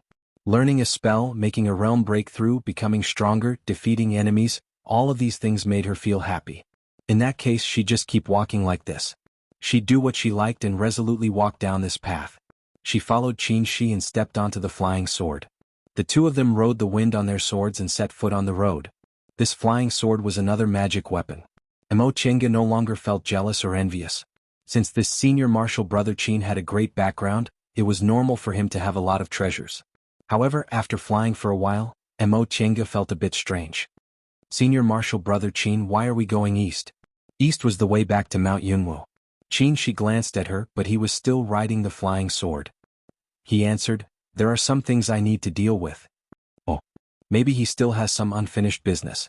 As Mo Chenga thought about this, she was a bit worried. That day, when more than a dozen foundation building cultivators retreated, Qin Shi spoke vaguely, so she didn't know the inside story. However, even if he could make more than a dozen foundation building cultivators retreat, could he do the same to core formation cultivators from Mount Yunwu? She clearly understood that she'd thoroughly offended Branch Master Jiang. Jiang Qingxian wasn't only his direct descendant, but he was also his only bloodline. It was tantamount to her cutting off his bloodline. Besides, Yunwu sect now belonged to Zixia sect, and Zixia sect still had a nascent soul cultivator. Even if this senior martial brother Qin had an elder backing him, it was still too far away. Just as her mind was filled with worries, she suddenly heard Qin Shi say, "Junior martial brother Yi, what are you worried about?" Mo Chenga regained her train of thought and answered honestly, "I'm worried I'll be intercepted when I go back." Even though he was now in the foundation building realm, he was still like an ant in front of core formation cultivators. She only needed to be worried about the elder behind him, so she only needed to restrain him. She still felt her life wasn't guaranteed. Qin Shi just smiled. "I won't. You can rest assured." Senior martial brother Qin, you're already in the foundation building realm now, so it seems I shouldn't call you that anymore. According to convention, she should have called him martial uncle after she made a realm breakthrough. Qin Shi shook his head and said, "I just entered closed-door meditation one step ahead of you. You're already well-equipped now, so building your foundation is only a matter of time. There's no need to be so troublesome." Nevertheless, Mo Chenga didn't have the same confidence as him. She said with disappointment and frustration, "My second uncle was able to build his foundation because my father used medicinal pills to help him. Second uncle said he used no less than 5 foundation building pills to build his foundation. My aptitude isn't as good as second uncle's, so building my foundation, I'm afraid it won't be something that can be done in 1 or 2 years. In fact, she was already prepared to spend 10 to 20 years. If she still couldn't build her foundation, she would continue to fight for foundation building pills until she succeeded. Rest assured, when you arrive at Xianqing School, you'll naturally have the guidance of the school's elders. Building your foundation isn't that difficult. Besides, we've been in the same school for 3 years, so we've already gotten used to calling each other that.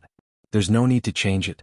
Since he said that, Mo Qianga felt too embarrassed to refuse, so she didn't say anything more. However, she said with some hesitation, Senior Marshal Brother Qin, actually, Yi Xiaotian isn't my real name. Qin, she smiled and said, I know. You took your mother's surname, Mo, and your name is Tianga. Now you don't need to hide your name anymore. When you arrive at Xianqing School, you can use your original name again. But I'm already used to calling you that, so I don't want to change it. Qin, she always kept his distance from other people and rarely showed such a casual and lively side. Mo Qianga couldn't help but smile. Then I'll follow Senior Marshal Brother Qin's wishes. At this time, the master of Mount Yunwu, whom Mo Qianga was worried about, wasn't in Mount Yunwu. The stone door of the Immortal's Cave opened, and a young girl with a foundation building cultivation level came out. She bowed to Branch Master Jiang, who was waiting on the side, and said, Grandmaster invites Branch Master Jiang in. Branch Master Jiang, who was waiting impatiently, was overjoyed when he heard what she said. He politely bowed to the girl, then followed her into the Immortal's Cave. A skinny Taoist was sitting on a praying mat in the center of the Immortal's Cave. When Branch Master Jiang saw this person, he immediately bowed and saluted him. Greetings, Grand Supreme Elder. After a long time, the Taoist finally uttered an N, and opened his eyes. Branch Master Jiang respectfully saluted him, then sat down. Speak. What's the matter? This Taoist's attitude was somewhat indifferent, but Branch Master Jiang didn't dare to show the slightest bit of disrespect because this seemingly unremarkable Taoist was actually a nascent soul cultivator. Grand Supreme Elder, it's about that previous matter. Disciple wants to ask you to make a decision. After Branch Master Jiang finished speaking, he stared anxiously at the Taoist in front of him, but the Taoist didn't even spare him a glance. The Taoist took the spiritual tea a serving disciple offered him and slowly sipped it for a while before he said, Make a decision? How do you want me to make a decision? Avenge your good-for-nothing great-grandson? You might as well be reborn. Although this Taoist looked amiable, his words were harsh, making Branch Master Jiang's face turn red. He naturally knew his great-grandson was good for nothing, but no matter how good for nothing he was still his bloodline. Grand Supreme Elder, Branch Master Jiang said humbly, Disciple doesn't ask you to take action. I only ask you to allow me to take revenge. Disciple only has this one great-grandson. Even if he did 1,000 things wrong, it's still my family's business. How can I let an outsider kill him? Unfortunately, his words didn't move the Taoist. The Grand Supreme Elder only snorted softly. It seems you're still not clear-headed. For us cultivators, what's the big deal about the death of a descendant? This kind of descendant who only knows how to stir up trouble and doesn't have the slightest ability should just die. Go back. Don't mention this matter again in the future. Grand Supreme Elder. Seeing that Branch Master Jiang didn't listen, the Taoist's eyes revealed a fierce look. What? Are you complaining that I didn't help you? Branch Master Jiang promptly lowered his head but didn't refute. The Taoist snorted and said, Fine, I'll explain it to you clearly. This Qin Shoujing you mentioned isn't an ordinary core formation cultivator. He has a nascent soul elder behind him. Upon hearing those words, Branch Master Jiang was shocked. Supreme Elder, this person actually has such a background? The Taoist snorted. Otherwise, why do you think he dared to act presumptuously in East Kunwu, which is thousands of miles away? Let me tell you, behind Qin Shoujing is that old guy, Qin Jinghe. You don't understand Qin Jinghe, but I do. He's extremely protective of his people and very bloodthirsty. Usually he won't attack casually because of Xianqing School's rules, but if you hurt his people, it's not impossible for him to come from thousands of miles away and start a massacre. I'm only in the early stage of the nascent soul realm. I can't defeat him, so you'd better save your worries. Grand Supreme Elder, aren't nascent soul cultivators not allowed to kill indiscriminately? That's because your knowledge is shallow. The Taoist closed his eyes and said slowly, Nascent soul cultivators don't kill indiscriminately because they want to avoid inner demons appearing and stagnating in their cultivation. But if they have a reason, they can certainly attack. Branch Master Jiang lowered his head in silence. That being the case, he actually couldn't do anything to that little aura-refining disciple. The Taoist went on to say, also you'd better go back and investigate what Qin Shoujing is doing in your Mount Yunwu.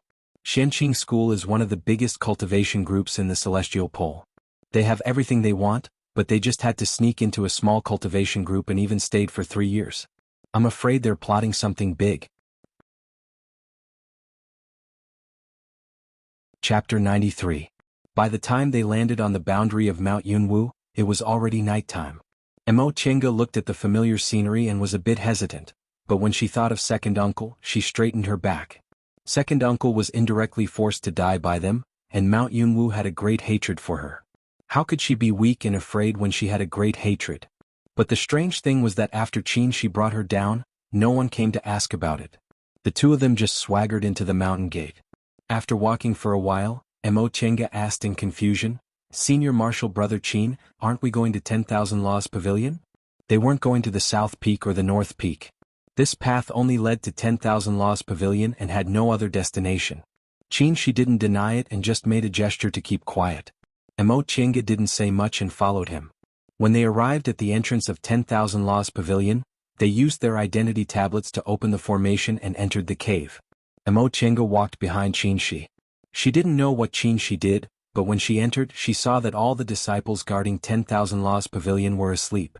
Qin Shi led her to the entrance of the cave in the middle. He made several complicated hand seals with his hands and hit the stone door with his spiritual aura. The stone door opened silently. Seeing her surprised expression, Qin Shi smiled. I was lucky enough to come here with a core formation grandmaster, so I memorized it. He said it casually, but Mo Chenga knew this required eyesight and comprehension. Making hand seals wasn't just a gesture, it also required the corresponding spiritual aura circulation. Because of this, pill recipes were so expensive. Concocting some medicinal pills required specific hand seals, and people had to slowly figure them out to be able to use them freely. She knew she didn't have this kind of ability. After seeing it once, she only remembered a little bit and had no clue about the circulation of spiritual aura. This was also the reason why she didn't dabble in pill concocting or tool refining and wasn't familiar with hand seals. Qin Shi took a talisman and handed it to her. Put an invisibility talisman on it to avoid triggering the restriction. Mo Chenga took it, feeling a bit complicated. Invisibility talismans were priceless. She only had one, and Second Uncle only managed to find it after searching for a long time. It was much more precious than many high-level talismans. She had seen the talisman paper used to draw this talisman before, so she was sure Qin Shi drew it himself. It had only been 2 years since Qin Shi started learning how to draw talismans. In just 2 short years, he was actually able to draw invisibility talismans. Mo Chenga realized that she definitely didn't have this kind of talent, so she couldn't help but feel dispirited. There were too many people who were more talented than her. It really wasn't easy for her to have some achievements. This cave was slightly smaller than the ones aura-refining disciples could enter, and there weren't many things inside. Most of them were grotesquely shaped objects. On the contrary, there weren't many jade slips, and there was only one bookshelf filled with books. Furthermore, there was also a restriction placed on top of it. Mo Chenga was apprehensive about these restrictions, so she just looked at them and didn't dare to make a move. Qin Shi, on the other hand, didn't care at all. He rummaged around and threw whatever he liked into his Chenkuan bag. Unexpectedly, none of the restrictions were triggered. Upon seeing his behavior, Mo Chenga felt it was absurd. Did this senior martial brother Qin sneak into Yunwu sect just to be a robber? Before long, Qin Shi stopped. Aside from the things he put away, there were still several things in his hand. He directly threw them to her and said, "This place is only accessible to core formation cultivators and above. These things might be useful to you, so take them." Mo Chenga took them and silently put them into her Chenkuan bag. In any case, this was his good intention, so there was no need for her to refuse.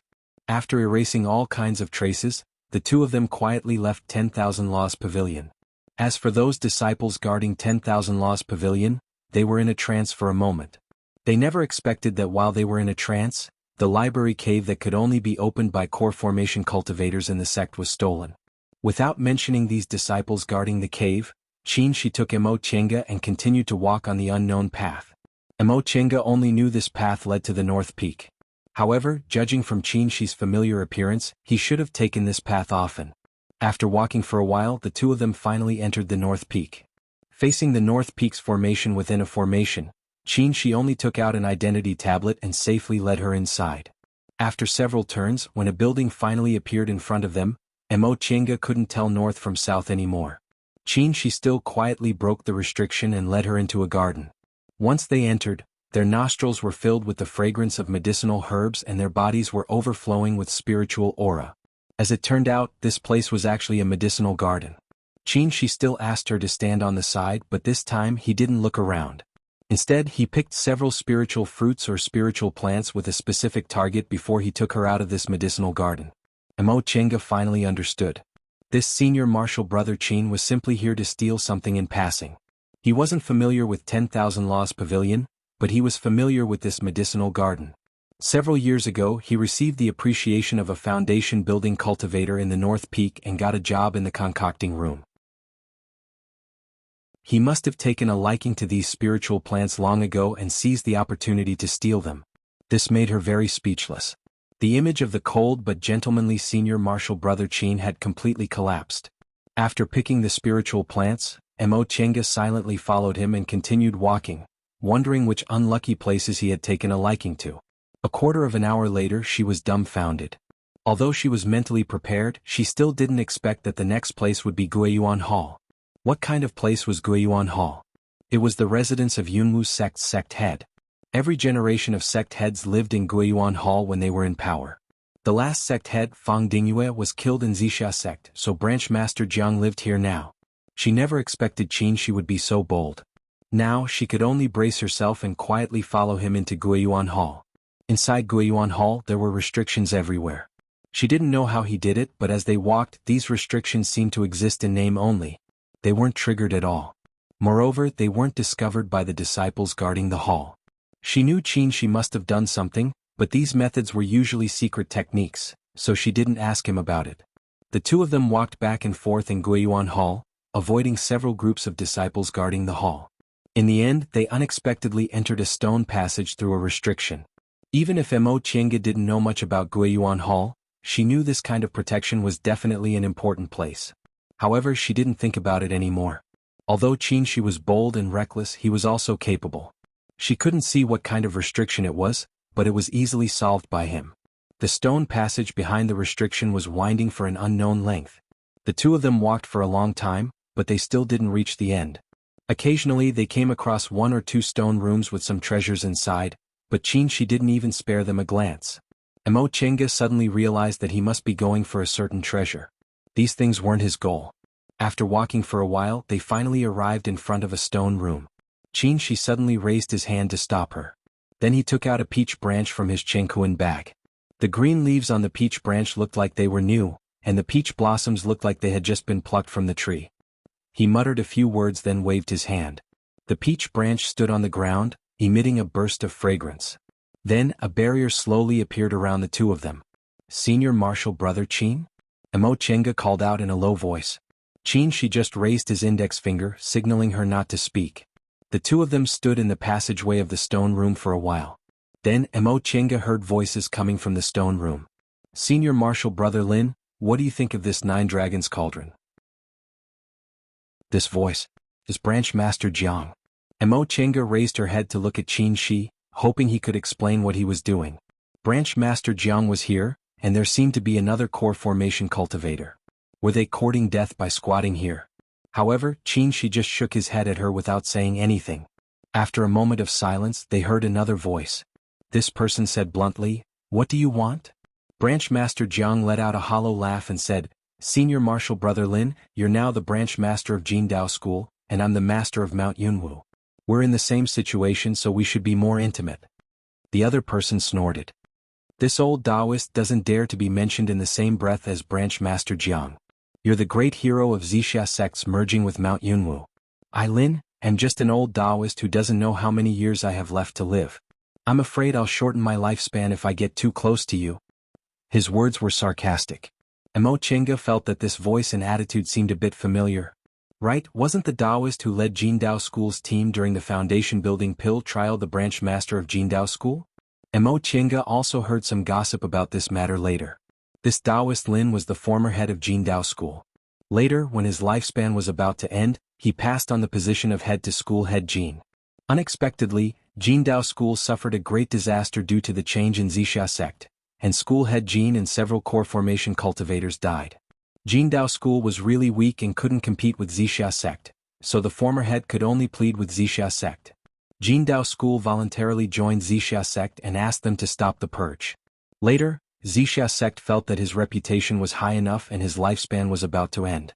Since he could buy people's hearts and wasn't afraid of any mishaps, Wuxia sect appointed him as the branch master of Jingdao School. This retired former sect head could only stand in front of the storm again. This branch master Lin only became the branch master appointed by Wuxia sect for the sake of the other disciples of Jingdao School, so he naturally looked down on branch master Jiang, who relied on Wuxia sect and betrayed Yunwu sect. His words were also extremely harsh. However, because of his extremely high reputation, even Wuxia sect respected him very much, so branch master Jiang didn't dare to offend him. At this point they obviously didn't see eye to eye. Sure enough, branch master Jiang only chuckled then changed the topic. I won't hide it from senior marshal brother Lin. Junior marshal brother has encountered a difficult matter and wants to ask senior marshal brother Lin to help me. Branch master Lin didn't seem surprised at all. Is it about that great-grandson of yours who had ill intentions towards a female disciple of your school and lost his life? Yes, the person who killed my great-grandson was unfortunately rescued by someone. That person was...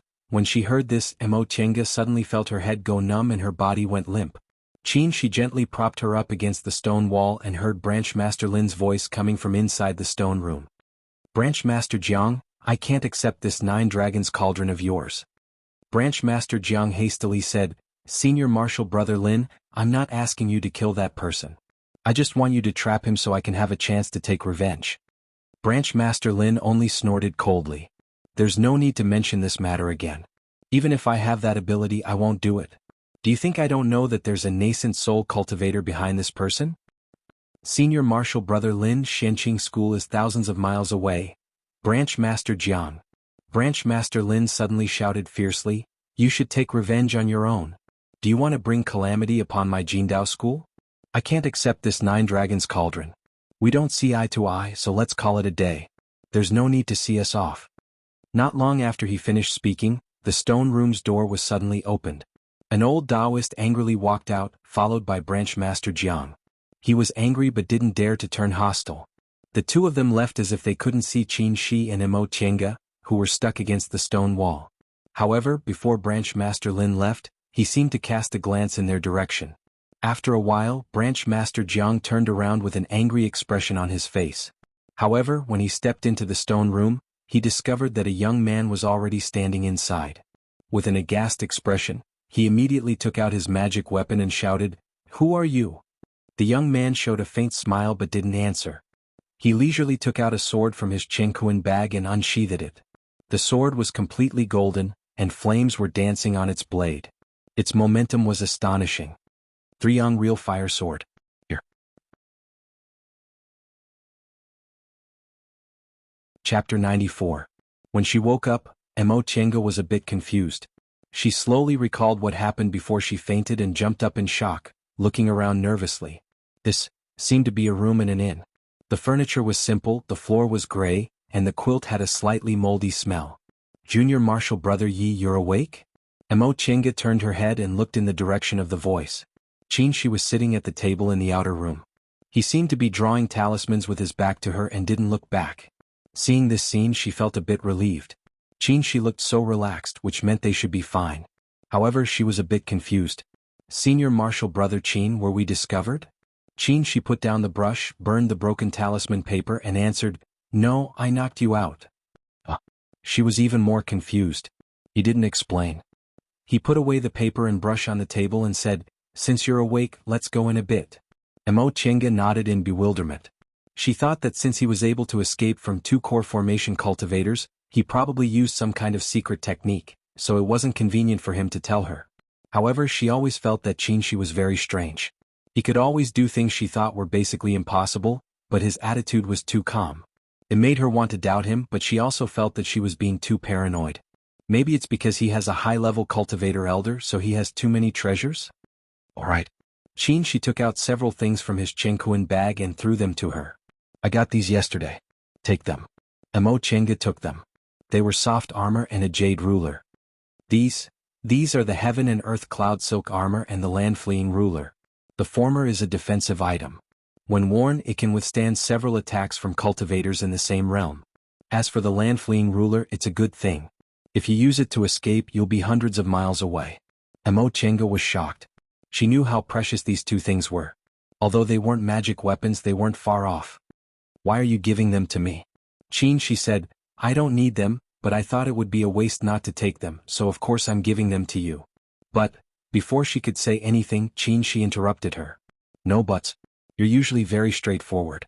Why are you acting like a little girl now? Wasn't it because he knew her gender and didn't want to owe her a favor? However, she couldn't say this out loud. Otherwise she would offend Shi.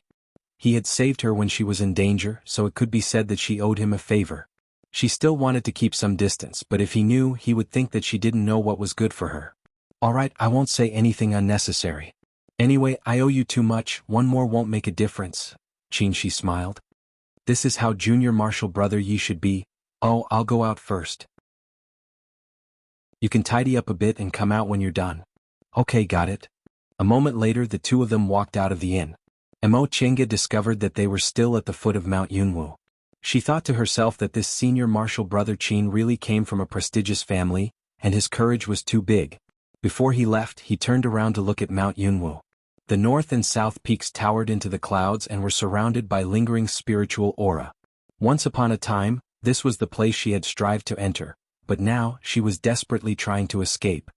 Junior brother Yi, is there anything you can't let go of? Mo Chenga was silent for a while, then shook her head. It's not that I can't let go. I just want to remember those people I know. Unfortunately, it's not convenient to see them right now. She said, don't worry. Although senior martial brother Lu hasn't built his foundation yet, he's received the favor of a senior from the sect, so his future is bright. I heard that junior martial sister Murong's cultivation is also going very smoothly. She has the support of her clan, so presumably she also has a high chance of building her foundation. Is that so? She murmured, but then she remembered Jiang Shanghong and wondered whether he had escaped or not. Forget it. Right now, she couldn't even take care of herself, so let's just leave it to fate. If we're fated, we'll definitely meet again in the future. Senior martial brother Qin, let's go. Several days later, two people landed in the small market square of Huanshan Dock. They were Mo Chenga and Qin Shi. Huanshan Dock was located northeast of Mount Yunwu, so it wasn't on the way. However, Mo Chenga wanted to deal with some matters, so Qin Shi agreed, so the two of them took a detour to this place. The two of them first went to the small shop Tianxiao opened. Sure enough, the door was closed. Just as Mo Chenga was about to push the door open, a person walked out of the small shop next door and shouted, Master Immortal, you can't enter. Mo Chenga turned around. It was a mortal dressed as a shop assistant. She frowned and asked, why? The shop assistant hastily saluted them and said with a respectful expression, Master Immortal, it's not that this lowly one doesn't want to let you in. It's that our Market Square Steward's Hall has sealed this shop. Sealed? What did that mean? The shop assistant observed her expression and answered, yes. Master Immortal, you're not from here, right? Something happened to this shop, so it's been taken away by the Steward's Hall. It hasn't been rented out yet, so it's empty. Mo Chenga frowned and asked, what about the original owner of this shop? Upon hearing her question, the shop assistant sighed and said, to tell you the truth, the husband and wife who originally opened this shop are both dead. Mo Chenga already knew about this, so she just asked, what about their corpses? Her question was too direct, so the shop assistant was full of questions, but he didn't dare to say anything. He answered, this lowly one doesn't know. I only know it was handled by the Steward's Hall. Where's the Steward's Hall? Oh, you can go straight from here. You'll find the biggest room. Mo Chenga nodded, then took out a piece of gold and threw it to the shop assistant. The shop assistant only came out to answer a few questions, but he unexpectedly received such a big piece of gold. He immediately beamed with joy and repeatedly said, thank you, Master Immortal. Thank you, Master Immortal. The two of them turned around and walked for a short distance before they successfully found the Steward's Hall. Fellow Taoist, is there something you need? There was only a second layer aura refining cultivator guarding the steward's hall. He was drinking wine while asking them questions. His attitude was extremely impatient. Mo Chinga frowned when she sensed the smell of alcohol coming from the man's body. Is this the steward's hall? The cultivator burped and looked at them from the corner of his eyes. However, he didn't correct his attitude because of their cultivation levels. He pointed the wine bottle outside the door with his hand and said with his eyes closed, "If you don't know, then come back after you've seen clearly." Mo Chinga was a bit annoyed, but she was still patient. Just as she was about to ask, she took a step forward, threw a handful of spirit stones on the table and said coldly, "We have something to ask you." Upon seeing the spirit stones on the table, the man's eyes immediately lit up. When he finished speaking, his attitude immediately changed. Not only did he put down the wine bottle, but he also stood up and politely saluted them. "What do you want to ask? I'll definitely tell you everything I know." Mo Chinga was speechless upon seeing this man's completely different attitude. This manager's market square's eyes were really opened only when he saw money. He clearly knew their cultivation levels were much higher than his, but he was indifferent to them. Now that he saw money, he immediately became polite. Mo Chinga directly asked, "A few days ago, a husband and wife died in your market square. May I ask where their bodies are?" Upon hearing her question, the man pondered for a moment, then answered, "Fellow Taoist, you're talking about the one surnamed Meng, right?" Mo Chinga nodded. "Yes. How did you deal with their funeral?" "About that." The man raised his eyes and carefully sized her up. "May I ask how fellow Taoist is related to them?" "Relatives." Upon hearing Mo Chinga's answer, the man cast a somewhat guilty glance at her and said, "Fellow Taoist, we never heard that brat surnamed Meng had any relatives." Mo Chinga frowned and said bluntly, "Sir, you only need to tell us where their bodies are." The cultivator looked at the spirit stones on the table, then finally answered, "Fellow Taoist, we really didn't know they had relatives, so we burned them according to our usual practice and buried their ashes in the back of the mountain." Mo Chinga's heart sank. "So you're saying the bodies are gone?" "Not really." Upon seeing her cold expression, the man answered honestly, "You can still find them if you want, but they're all buried in the ground, so you can't tell which part is the soil and which part is the ashes." "Fellow Taoist?" Mo Chinga took a deep breath, then turned around and walked away. She didn't want to stay here any longer and think about killing this man with her sword.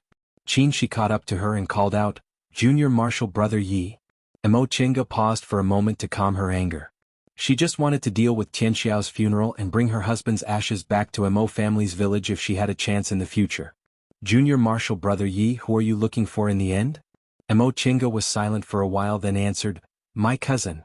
We grew up together when we were kids and she took care of me the most." "Oh, you seem to have known about them."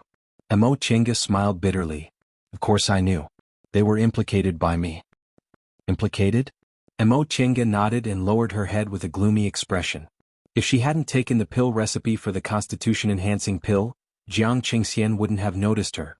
If she hadn't been too careless and was discovered in Hu clan, Jiang Qingxian wouldn't have recognized her and Tianxiao wouldn't have had her soul searched. It was all because of her that Tianxiao lost her life. Upon seeing her expression, she didn't ask again. Instead, he sighed and said, "Do you feel very guilty?" Upon hearing this question, Mo Chinga was at a loss for a while before she finally nodded and said softly, "Yes. If they hadn't run into me, they would be fine. If you found their ashes, would you feel better?" After people die, where their ashes are buried is the same, right? Even if there's a tombstone, it'll only comfort the living. Even if you brought their ashes back, what difference would it make to them?" Mo Chinga was speechless. She looked at her and said faintly, "Don't forget, you're a cultivator." Although his voice was flat and didn't contain the slightest hint of blame, Mo Chinga understood the warning in his words. Cultivators shouldn't be restricted by external objects and shouldn't be obsessed with formality. If they couldn't even see through this, how could they talk about cultivating? Cultivators cultivated their hearts. If they couldn't even get past external objects, how could they advance their cultivation level? She understood all these principles, but when we were in Yunwu sect, I originally thought you were a free and easy person who was very firm on the path of cultivation. But now I know you can't even see through one state of mind. Junior Marshal Brother Yi, you have to know that if you continue like this, you can only build your foundation at most. As for forming your gold core, you won't have any hope. Mo Chinga's heart trembled. Right, second uncle just passed away. How could I make a mistake again? Some things have already happened. Guilt and regret are useless. She closed her eyes and said sincerely, Senior Marshal Brother Qin, thank you. Chapter 95. Standing on the flying sword, Mo Chenga looked down at the ground. The mountain peaks gathered together, the clouds billowed furiously, and the mountains stood towering. This was West Kunwa's Mount Taikong, the main gate of Shenqing School. If she hadn't been to Tiandao sect and seen Mount Yuheng and Demonic Mountain, she would have been shocked by the scenery under her feet. Compared to such a lofty and rich spiritual aura, Mount Yunwu was simply not worth mentioning. Even Zixia sect, which she once exclaimed in admiration, now seemed to be petty. Mount Taikong was several thousand feet high. Although it wasn't as high as Demonic Mountain, it was one of the rarest peaks she'd seen along the way. Its main peak was the highest, and it was surrounded by 6 other peaks of similar height. Countless roof tiles and eaves were hidden in the forest, and there were also hundreds of disciples neatly lined up in the square, learning martial arts. Upon noticing the direction in which she was staring, Qin explained, although Shenqing School is a Dao school, we also have many kinds of cultivation techniques. These disciples are from sword cultivation groups and are sword cultivators, so they learn martial arts just like the secular world. It looks really spectacular. Looking from a distance, these cultivators in blue and white robes brandished their swords together. The sword aura was really crisscrossing, elegant and pleasing to the eye. Sensing someone approaching, she looked up and saw a group of 7 or 8 cultivators coming on their swords. The leader was a foundation-building cultivator who seemed to be in charge of mountain patrol. Upon seeing them, the group of cultivators flew over but only saluted Qin from afar. After they left, Qin said, "All right, from now on you're a disciple of Shenqing School. I'll take you in now. Let's go." The flying sword went down towards one of the peaks. This is Clear Spring Peak. Shenqing School has 6 peaks. The disciples of each peak usually cultivate on the side peaks and go to the main peak to listen to Tao. You only need to memorize the general terrain of Clear Spring Peak.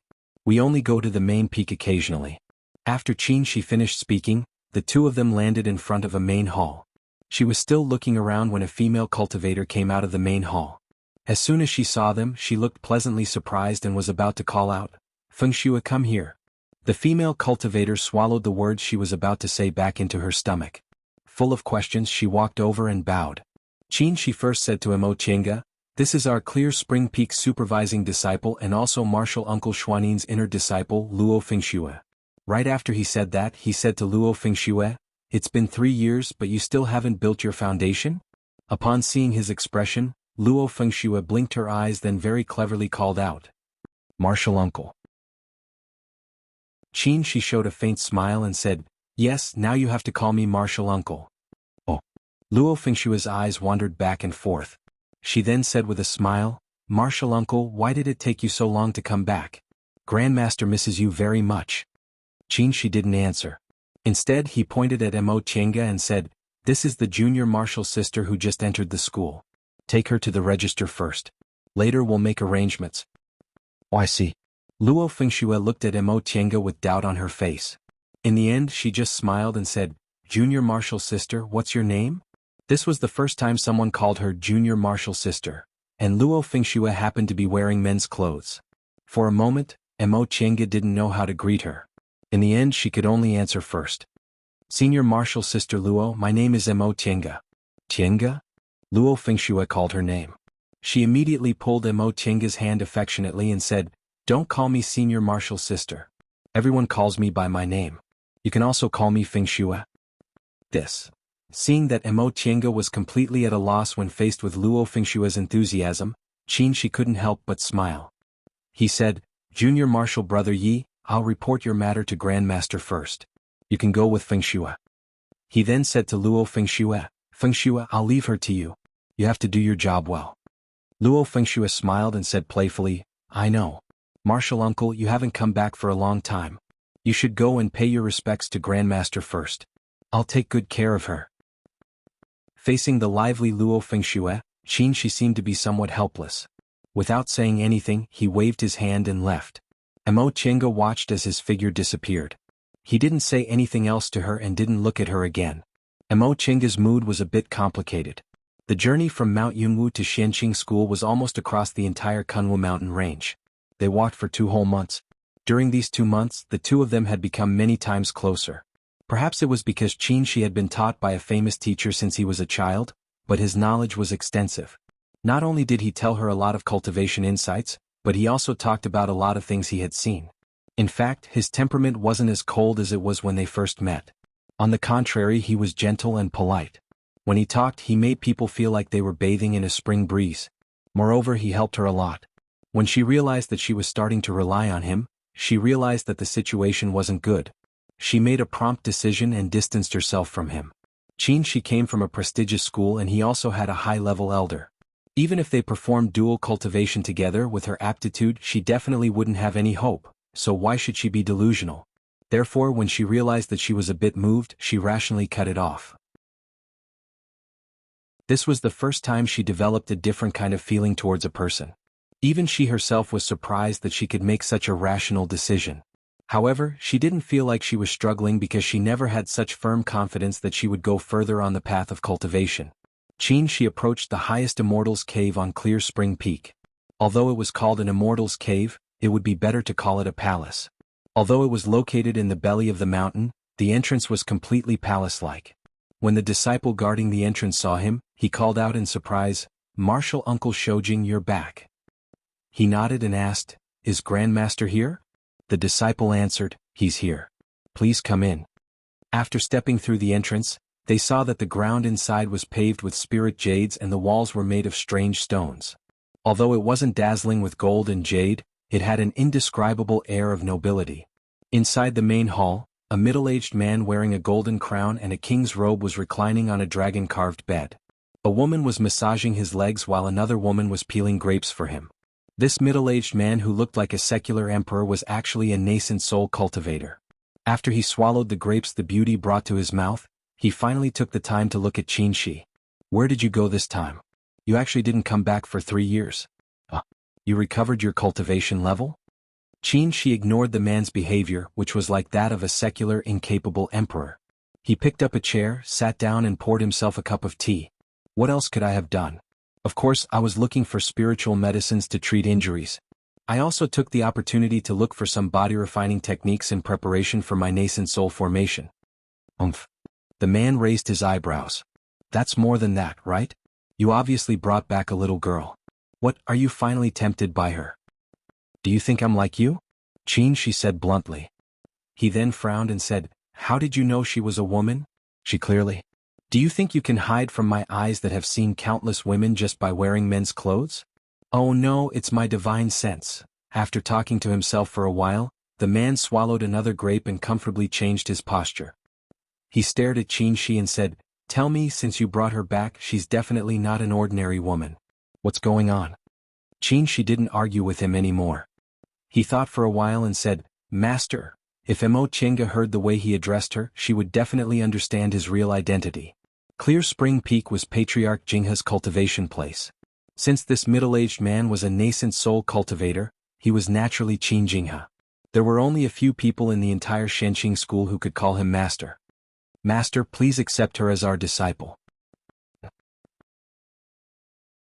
Qin Jinghe, who was eating grapes, almost choked when he heard what Mo Chenga said. He swallowed the grape in his mouth, thought for a while, then waved the two women away and finally sat up straight. "You want me to accept her as my disciple? Who's this woman? She's actually worthy of your attention?" Qin Shi didn't answer the latter question. He only said, "I just want you to accept her as your registered disciple. I'll take care of everything else." "Tell me who she is first." Qin Shi had no choice but to tell him. "Do you remember someone entrusted an orphan to me 20 years ago?" Qin Jinghe, who didn't look like a nascent soul cultivator at all but more like a fatuous and mediocre monarch in the secular world, thought for a while and understood. "Oh, so she's that family's girl? Alas, I'm really disappointed. I thought you were enlightened." He then lay back down, but this time he didn't have a beauty to serve him, so he used a spell to peel the grape. Seeing his behavior, Qin Shi felt even more helpless. "Master?" The man said discontentedly, I'm your granduncle and also your master. Can't you be a bit more respectful?" "Can you blame me for being disrespectful?" Qin Shi wasn't polite at all. "Look at yourself. Do you look like an elder?"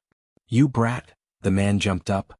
"You're obviously taught by me, so why are you acting like those smelly old Taoists? Who said that cultivators have to be pure in heart and few in desires? Only by wholeheartedly cultivating can one achieve success? Didn't I, your master, cultivate to the middle stage of the nascent soul realm? I'm just talking about acting like an elder. I didn't? Do you think I don't know what you're thinking? Smelly brat, you just came back but you're already making me angry. She was about to explain but he was retorted. He could only take back what he wanted to say and spread his hands. Fine, whatever you say. Who told you to be an elder? In any case, he was already used to it. That's more like it. He continued to eat grapes with satisfaction. After a while, Qingjinghe said, "Tell me your plan first. I remember the disciple you sent 10 years ago brought back news saying this girl really has a Purine constitution?" She nodded. Correct. In fact, her spiritual roots aren't good, but she's very diligent and has a good perception. With some nurturing she might be able to become useful. Become useful? Are you talking about the core formation realm? Qingjinghe shook his head. Don't use your example on other people. Brat, you have double spiritual roots so you won't be burdened by your aptitude. I remember that child has 5 spiritual roots, right? For a cultivator with 5 spiritual roots, no matter how diligent she is and how good her perception is, it'll be very difficult for her to achieve anything. If she can build her foundation, she'll already be thanking the gods. She didn't refute him. Master, since you think so, how about we make a bet? You said she can build her foundation at most, but I said she can definitely form her gold core. Qingjinghe, who was sitting on the bed, stopped and looked at him thoughtfully. Where do you get your confidence from? Not to mention a cultivator with 5 spiritual roots, there are many cultivators with double spiritual roots like you who are stuck in the foundation building realm. You said she can definitely build her foundation. Did you discover something? She shook his head and only said one word, intuition. Qingjinghe paused and curled his lips disdainfully. Forget it. Don't forget, no matter how awesome you are, you're only in the middle stage of the core formation realm. How can you compare to me in sensing the mandate of heaven? She sneered at him. Master, are you really that awesome? I remember you said it would take me 200 years to advance to the core formation realm. What happened in the end? It only took me 70 years to form my gold core. I'm afraid I'll form my nascent soul in 200 years. Qingjinghe's face reddened, but in the next second he said confidently, there are errors in sensing the mandate of heaven, okay? Don't be complacent. Forming your nascent soul in 200 years? How many years has it been since someone appeared in the celestial pole? I'm telling you, don't think forming your nascent soul is as easy as forming your gold core. Back then, I was already a genius, but I only formed my nascent soul when I was almost 400 years old. Then master, you're betting she can't form her gold core? The topic changed too fast, so Qingjinghe paused for a moment and said angrily, who said I was betting with you? Brat, go away. You're always scheming against me. Wait. I want to ask you what you want to do with her, not discuss her future with you. Don't change the topic. Chapter 96. Tienge, are you, the disciple martial uncle accepted from outside? Mo Tienge swore that Luo Fengxue didn't have good intentions when she asked her this question.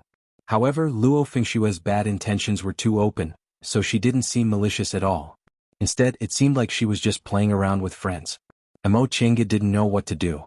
Ever since she was a child, she only had a little girl's friendship with Tianqiao. Apart from her, she had never had a close friend. But Luo Fengxue was really too enthusiastic and acted too friendly. They just met, but she was already so intimate. Even Morong Yen wasn't like this when she first met her. Senior Martial Sister Luo, I told you not to call me Senior Martial Sister Luo. Just call me Fengxue. But those disciples just now all called me that, because I'm not familiar with them. I'm not familiar with you either, okay. Mo Tienge swallowed her words in time. Luo Fengxue approached her again with a curious expression on her face. I seem to have heard Martial Uncle call you Junior Martial Brother Yi just now. What's going on? How was he supposed to explain the connection between these two things to others? But facing Luo Fengshue's curious and harmless expression, she couldn't refuse. Because Senior Martial Brother Qin?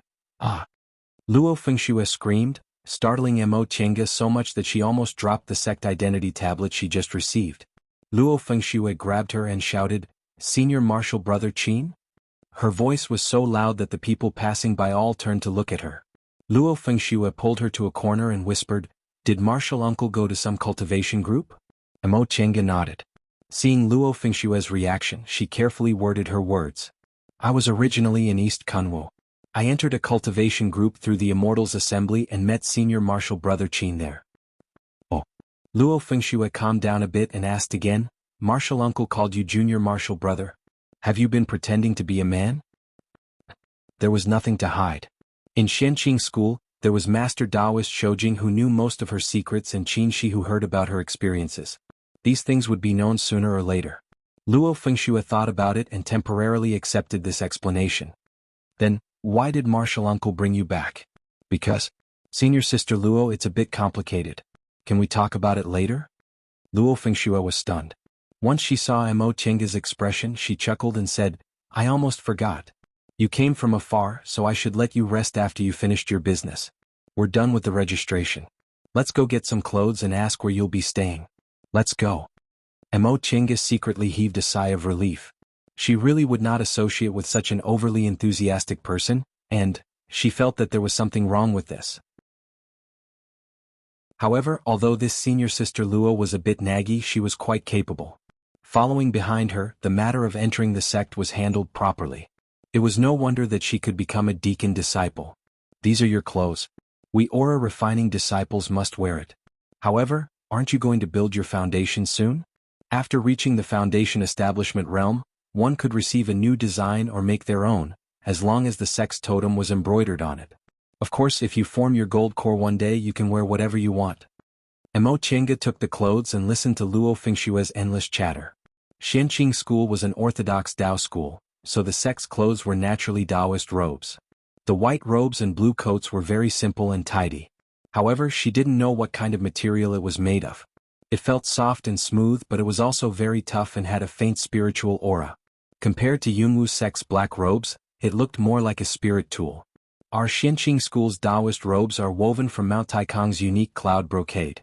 After being burned by innate true fire, wearing it is very beneficial in fights of magical powers, so it can also be considered a spirit tool. Sure enough, Mo Chenga stroked the robes and sighed. It's really unusual. Luo Fengshue smiled and said, this isn't unique to our Xianqing School. Tiandao sect, Gujin sect, and Biyun sect also do this. Luo Fengshue didn't think it was strange, but Mo Chenga knew it was. Sure enough, this was the work of a big cultivation group. Not only was the Mountain Gate's spirit vein excellent, but the sect's strength could also be seen from its small details. Every disciple had several sets of clothes and had to change them frequently. There were at least several thousand disciples in the sect, and all of them were refined into spirit tools.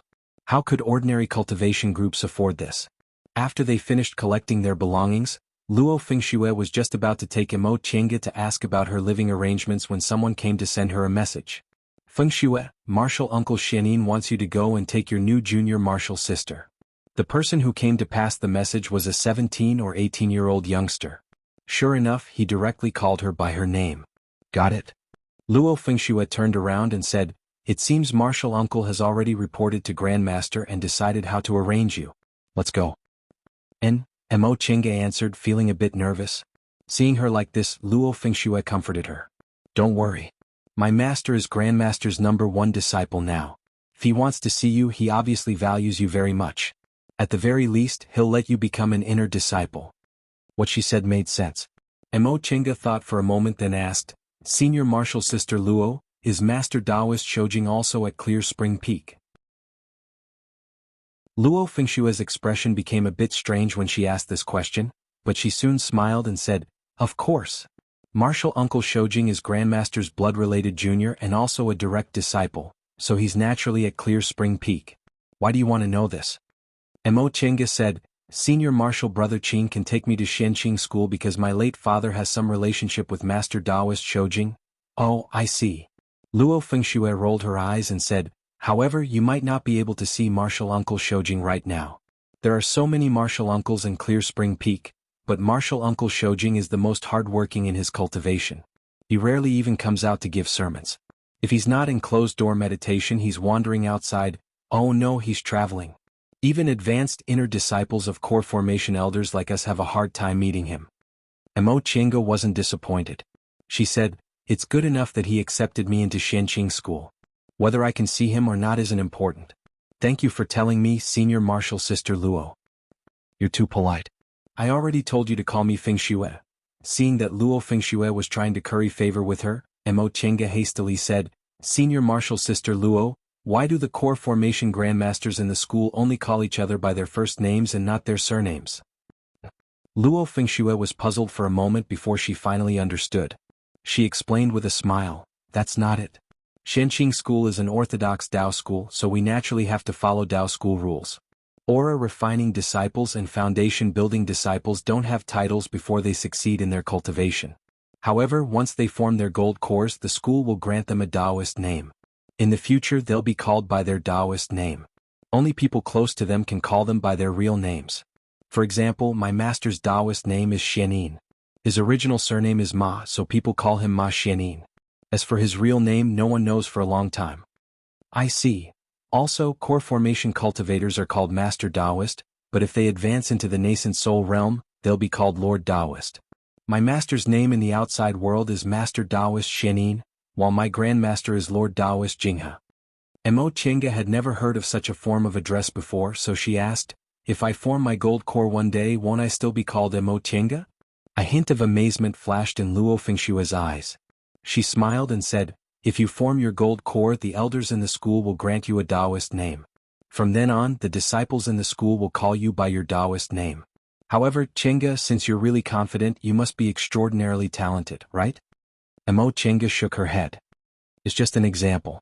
I haven't built my foundation yet, so how could I form my gold core? That's too far away. As they spoke, the two of them arrived at their destination. This place had green mountains and clear waters, and spiritual aura lingered in the air. It was indeed a good place to open an immortal's cave. Luo Fengshue used the identity tablet to open the restriction and led Mo Chenga directly into the cave. They bypassed the protective formation and pushed open the stone door. Before Luo Fengshue even entered, she already called out loudly, Master! Mo Chenga followed Luo Fengshue into the hall and saw a dignified Taoist in his 40s sitting inside. When the Taoist saw Luo Fengshue, he glared at her. Why are you making so much noise? Luo Fengshue wasn't afraid at all. She giggled and said, Disciple just wants to see Master, right? Master, why are you still blaming me? Upon seeing her mischievous smile, the Taoist felt angry and amused at the same time. You're the only one who knows how to talk. Alright, go to the side.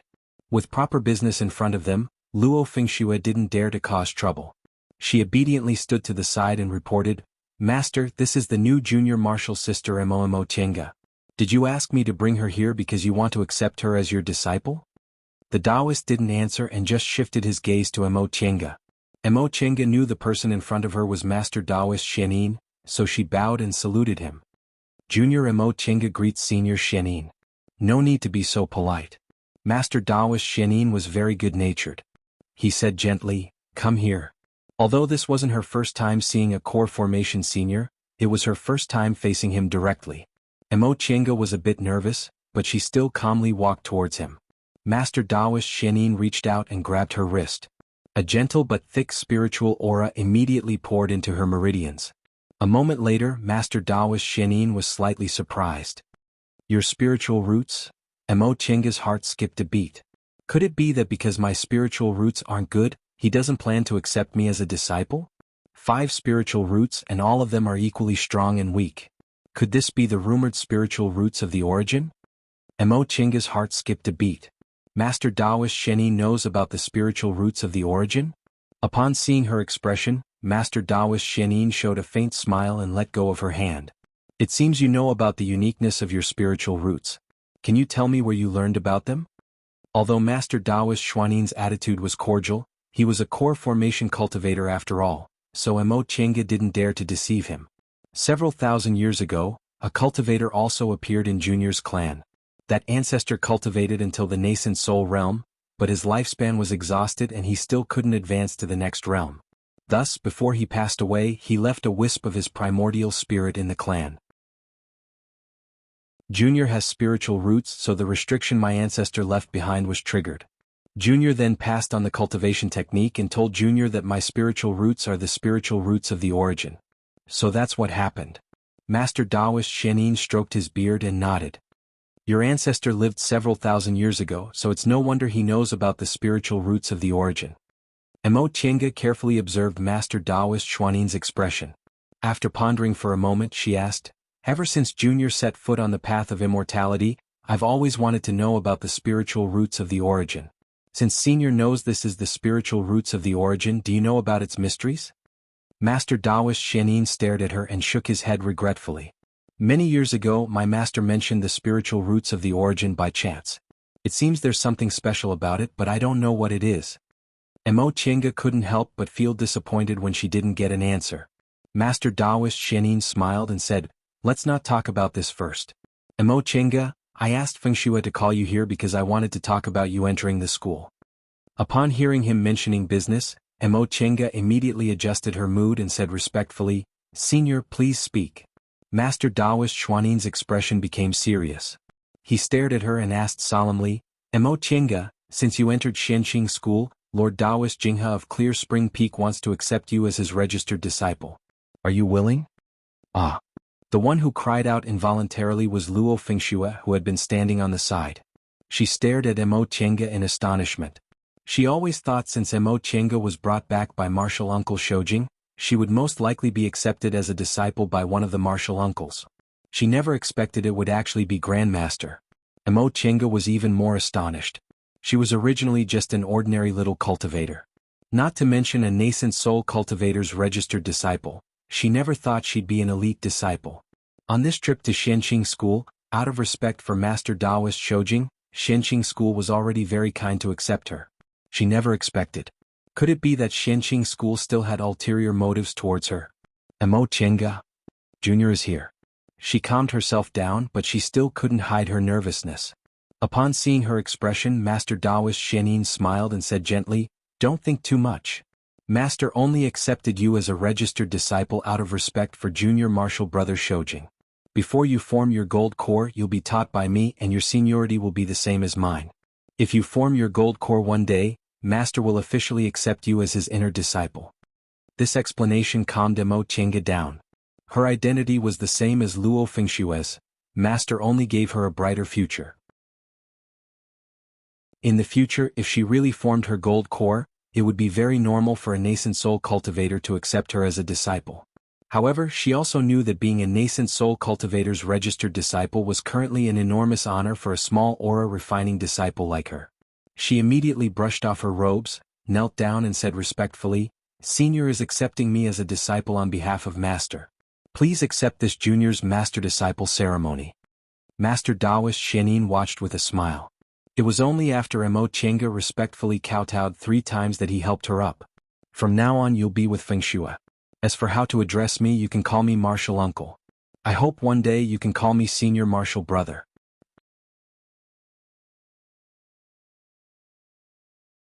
Chapter 97.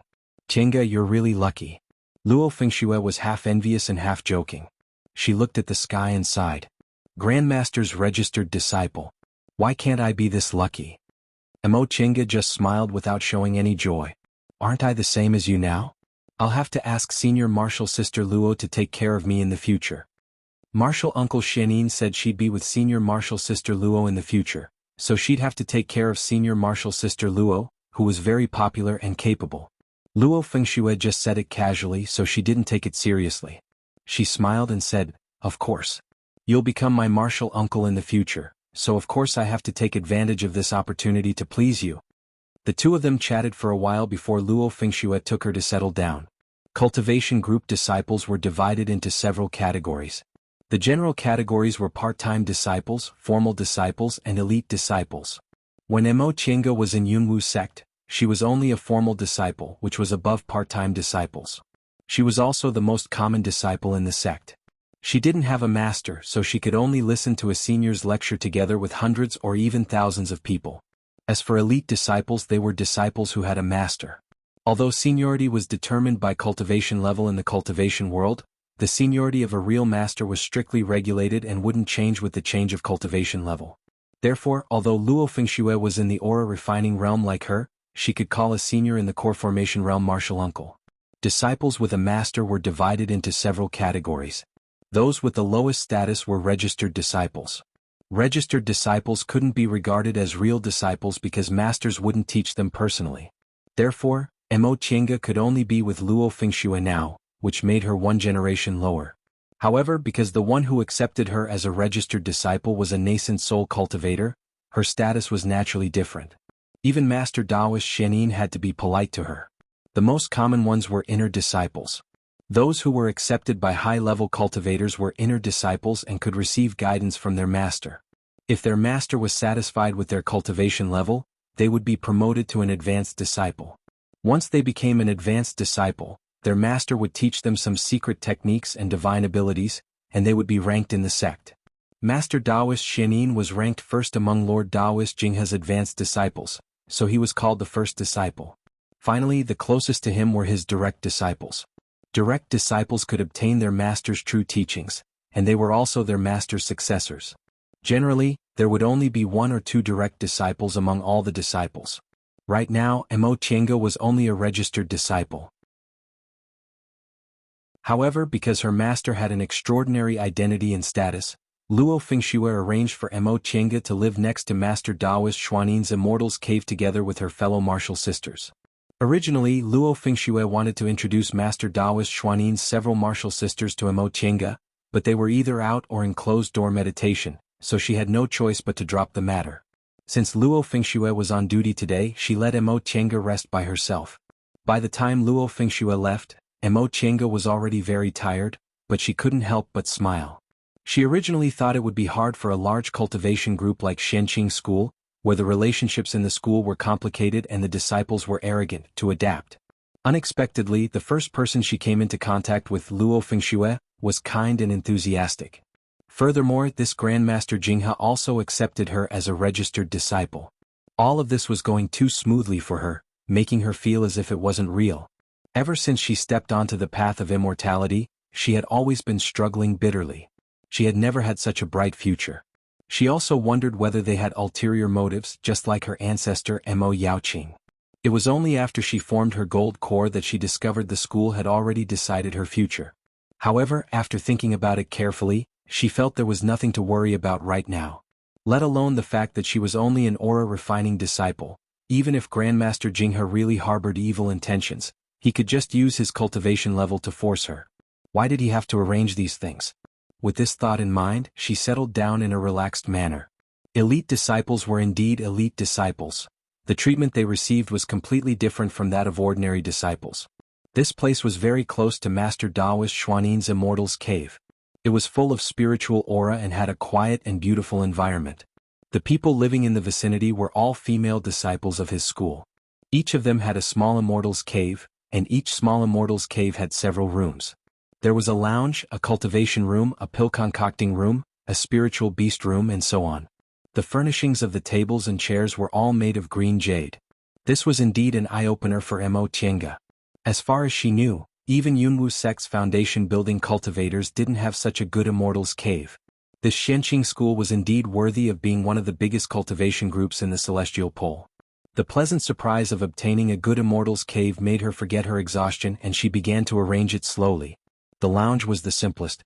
Now that she was already in the 10th layer of the aura-refining realm, she didn't really need to sleep, so she just arranged it casually. In the cultivation room, there were praying mats, a spirit-gathering formation, and some unimportant books. In the concocting room, she threw in the human furnace she bought in Tiandao sect last time. There were also several empty rooms. She didn't have anything to arrange, but there was a medicinal field behind the Immortals Cave, which gave her some ideas. The Immortals Caves of these female disciples were all lined up side by side. Behind them was a small valley with several medicinal fields, most of which were filled with spiritual plants. Luo Fengxue said each Immortals Cave had a medicinal field, and the owner of the Immortals Cave could do whatever he wanted with it. Mo Qianga already planned to start learning how to concoct medicinal pills. This place was full of spiritual aura, so it was indeed a good place to plant spiritual plants. She planned to ask Luo Fengxue tomorrow where she could get seeds. While Mo Qianga was busily arranging her Immortals Cave, Lord Taoist Jinghe was still leaning on his dragon couch in the tallest Immortals Cave on Clear Spring Peak. However, this time, there were no beauties to serve him and there were no grapes to eat. Instead, he was lazily flipping through a book. After reading for a while, he sneered and said disdainfully, "What kind of rotten thing is this? Do ancient cultivators use this kind of animal skin to make paper? They don't even know they've been deceived. He waved the book and threw it towards Master Taoist Xianin, who was sitting below. Master Taoist Xianin caught the book. His expression was twisted, but he still retained a trace of hope. He asked, "Master, is it really fake?" Qin Jinghe sat up and took the tea handed to him by his disciple. He pursed his lips and said, "Yes, it's fake." From the distant past era to the Middle Ages, frost stone beasts only existed in the south of the mountain, and their numbers were extremely small. Later, during the Middle Ages, when the righteous and devil paths fought against each other and the world changed, the number of frost stone beasts increased. Not to mention the material of this book, the content alone is specious. It can deceive a core formation cultivator like you. You want to deceive me? No way. Asterisk asterisk asterisk. Perhaps because Master Taoist Xuanin's expression was too distressed, Qin Jinghe asked, "How much did you spend?" 300, only 300 spirit stones? Oh, forget it then. Not to mention him, even core formation cultivators wouldn't care about such a small amount of money. However, Master Taoist Xianin said, "Master, it's 300 mid-grade spirit stones." What? Qin Jinghe jumped. In the cultivation world, low-grade spirit stones were commonly used. Mid-grade spirit stones weren't easy to find. 300 mid-grade spirit stones were more than 30,000 low-grade spirit stones. 300 mid-grade spirit stones. Brat, you're really... Qin Jinghe wanted to criticize him, but on second thought he decided to let it go. Xianqing School was one of the best cultivation groups in the Celestial Pole, but core formation cultivators only earned a few thousand spirit stones a year. This time he was deceived. You're really regressing the more you live. Qin Jinghe couldn't accept the loss of spirit stones, so he cursed him fiercely. Speak. Which guy deceived you? I'm going to kill him and make him regret being born in this world. Master Taoist Xianin was also distressed. When he heard Qin Jinghe's words, he hastily said, "Master, I also obtained it from an unknown place. I've never even seen that person's face, let alone looking for him." His master's killing intent was very heavy. Every time he killed someone he would be reprimanded by the head elder. Then when he came back he would scold the troublemaker. Qin Jinghe didn't want to be reprimanded by his master like a 3-year-old child. Besides, he really didn't have any clues, so he already admitted defeat. Seeing that Qin Jinghe was about to say something, Master Taoist Xianin hastily said, "Master, disciple has something to report to you. It's about that registered disciple you just accepted." The latter part of his words pulled Qin Jinghe's attention back. Master Taoist Xianin said cautiously, "Master, I checked that Mo Tianga's spiritual roots. It seems to be the spiritual roots of the origin you mentioned before." What? Qin Jinghe glared at him. Spiritual roots of the origin? You mean the spiritual roots of the origin that have all 5 spiritual roots and are equally strong and weak? Yes. Master Taoist Xianin looked at his expression and said doubtfully, "Master, what's so mysterious about this spiritual root? I remember you said the spiritual roots of the origin is one of several kinds of special spiritual roots. It's not inferior to mutated spiritual roots and single spiritual roots. Unfortunately, it hasn't appeared in a long time." Qin Jinghe didn't answer him. Instead, he muttered to himself in disbelief, "Spiritual roots of the origin? This girl is interesting. Pure Yin constitution is already hard to come by in 1,000 years, and spiritual roots of the origin haven't appeared in several thousand years." Unexpectedly, both of them appeared in her body. After thinking for a while, he remembered that his disciple was still here, so he said to Master Taoist Xianin, "Do you know what Tao is when we cultivate?" This question stunned Master Taoist Xianin for a moment. Xianqing School was a Tao school. When disciples entered the school, even if they were part-time disciples, they had to start with Taoist scriptures. The question, "What is Tao?" was both shallow and deep. Any disciple in the school could answer it, but even nascent soul cultivators couldn't give an exact answer. It was rare for Qin Jinghe to have the demeanor of a nascent soul cultivator. With a stern expression he said, "Tao is the heaven and earth, the universe, the void, the rules, the origin. It can even be considered as anything." However, in the distant past era the so-called Tao mainly contained one meaning: balance.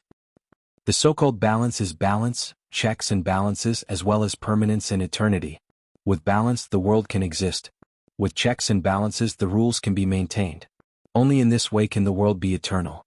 Master Taoist Xianin was startled. "So, This spiritual roots of the origin is a kind of existence that completely conforms to the Tao of the distant past era? Qin Jinghe nodded slightly. Yes.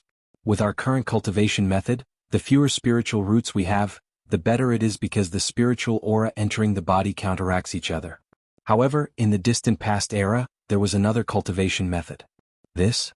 Master Daoist Xianin was dumbfounded. In other words, in the distant past era, this kind of spiritual roots of the origin was actually a heaven-gifted talent? Qin Jinghe heaved a sigh. Unfortunately, the distant past era was too long ago.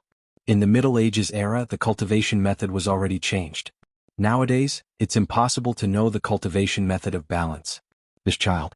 What a pity.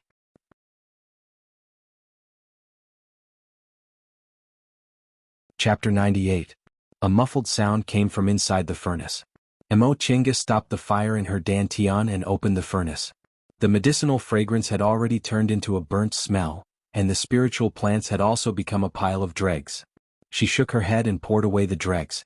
She then scooped some water from the stone pit next to her and cleaned the furnace. She then put in the right amount of materials and continued to concoct medicinal pills. Although this immortal's cave was small, it had everything. There were many springs on Clear Spring Peak, and there was also spring water in the concocting room, so concocting medicinal pills was very convenient. The good environment and abundant spiritual aura made Mo Chenga feel that concocting medicinal pills wasn't that boring. She also felt that carefully sensing the changes during concocting and grasping the subtle differences was also very fun. It had been almost a month since she came to Xianqing School, and she felt that her whole body was very relaxed. Here, she had her own immortal's cave and a core formation cultivator to guide her. She also didn't need to bear the shackles of her identity. Moreover, she was now an elite disciple of Xianqing School, so she received quite a lot of medicinal pills and spirit stones every month. She also had a share of the disciple quota issued by Master Daoist Xianin. This meant that she didn't need to worry about miscellaneous things and only needed to concentrate on cultivating. When she first came here, Martial Uncle Xianin checked her cultivation situation and told her to first transform all the spiritual aura in her body into Yin spiritual aura before building her foundation. These days, she followed Martial Uncle Xuanin's instructions and slowly condensed her spiritual aura. When she had free time, she slowly refined medicinal pills by herself. She didn't know whether it was because she was in a good mood or because she was overflowing with spiritual aura, but her success rate in concocting medicinal pills had also increased a lot. These days, her success rate in concocting basic medicinal pills had already reached 40%. This success rate was at the level of ordinary concoctions masters, so it made her a little more confident. In fact, her talent in concocting medicinal pills wasn't that bad. She also asked Luo Fengxue for seeds for the medicinal field behind the cave and planted them in her own medicinal field. However, she would have to wait at least 10 years for these medicinal plants to be usable. In addition, she also met several other martial sisters. Master Daoist Xianin didn't have many female disciples. Including Luo Fengxue, he only had 3. The other 2 had already built their foundations. Eldest martial sister, Han Qingyu, had a steady personality and treated people kindly. According to Luo Fengxue, this eldest martial sister was very popular among her fellow martial brothers and they also liked to get along with her. If they had any problems in the future, asking her for help would definitely be the right choice. Second martial sister Wei Jiasi had a rather arrogant temperament. After a brief meeting, she said she wanted to cultivate and return to her own cave. Luo Fengxue secretly told Mo Chenga that this second martial sister, who had always been proud of her outstanding talent, must have been jealous that Mo Chenga was accepted as Grandmaster's registered disciple, so she didn't give Mo Chenga any face. However, arrogant people were straightforward and would not take the initiative to bully others. It would be fine as long as they did not provoke her. Mo Chenga just laughed it off. Back when she entered Yunwu sect, she lived by the principle of don't slap a smiling person when she interacted with her fellow disciples. She greeted everyone with a smile and didn't want to incur any enmity. Her current situation was more than 10 times better than Yunwu sect's, so how could she possibly take Xiao Xiao's cold face seriously? As for Qin Shi, ever since he brought her back, the two of them had never seen each other again. They didn't even ask about her.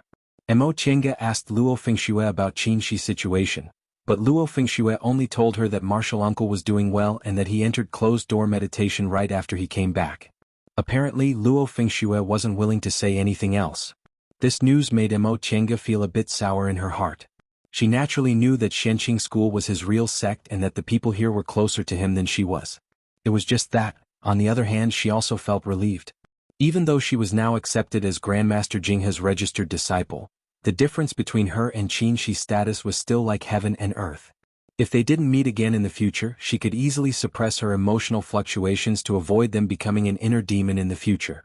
In fact, she also thought about it carefully. Was this kind of feeling really the love between a man and a woman? She really hadn't experienced it before. She just felt that Qin Shi was a bit more special than other people. She liked to see him very much and was somewhat reluctant to part with him when they were apart.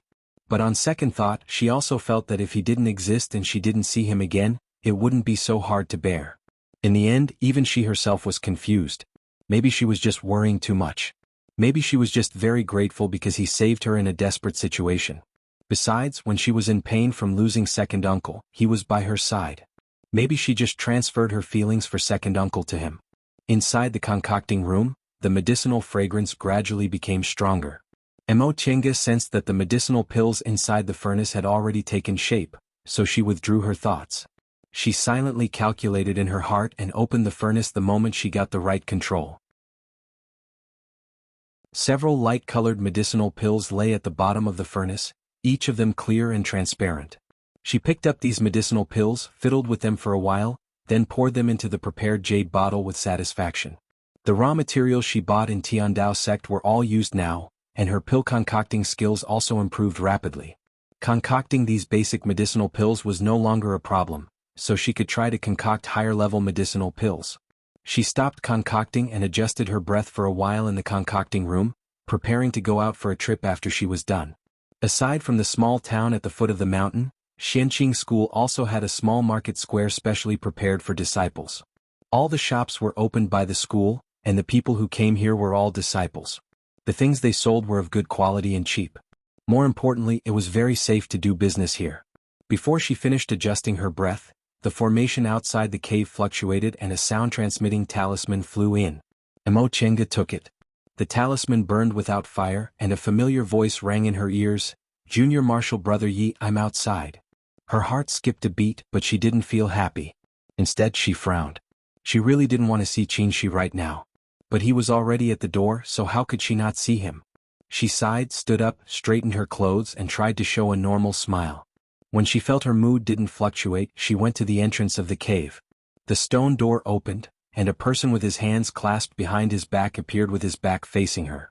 He was wearing a loose robe with big sleeves and his posture was tall and straight. Just by looking at his back, she could already feel his heroic spirit. His gaze was currently focused on something in the distance. When he heard the sound of the stone door opening, he turned around. Mo Chenga was dumbfounded when she turned around. She was familiar with the face of the person in front of her, but he gave off a completely unfamiliar feeling. She couldn't help but feel puzzled as she looked at the person in front of her. In terms of clothes, although the black clothes of ordinary Yunwu sect disciples were a bit plain, they weren't ugly. Why did this senior martial brother Qin look so inconspicuous before? Now, just by changing his attire, he felt that he was elegant and noble. She had never seen Lord Daoist Jinghe, but if she did, she would definitely find that Qin Shi's current appearance was 50 to 60% similar to Lord Daoist Jinghe. While she was sizing up Qin Shi was also sizing her up. For a moment, amazement flashed in his eyes.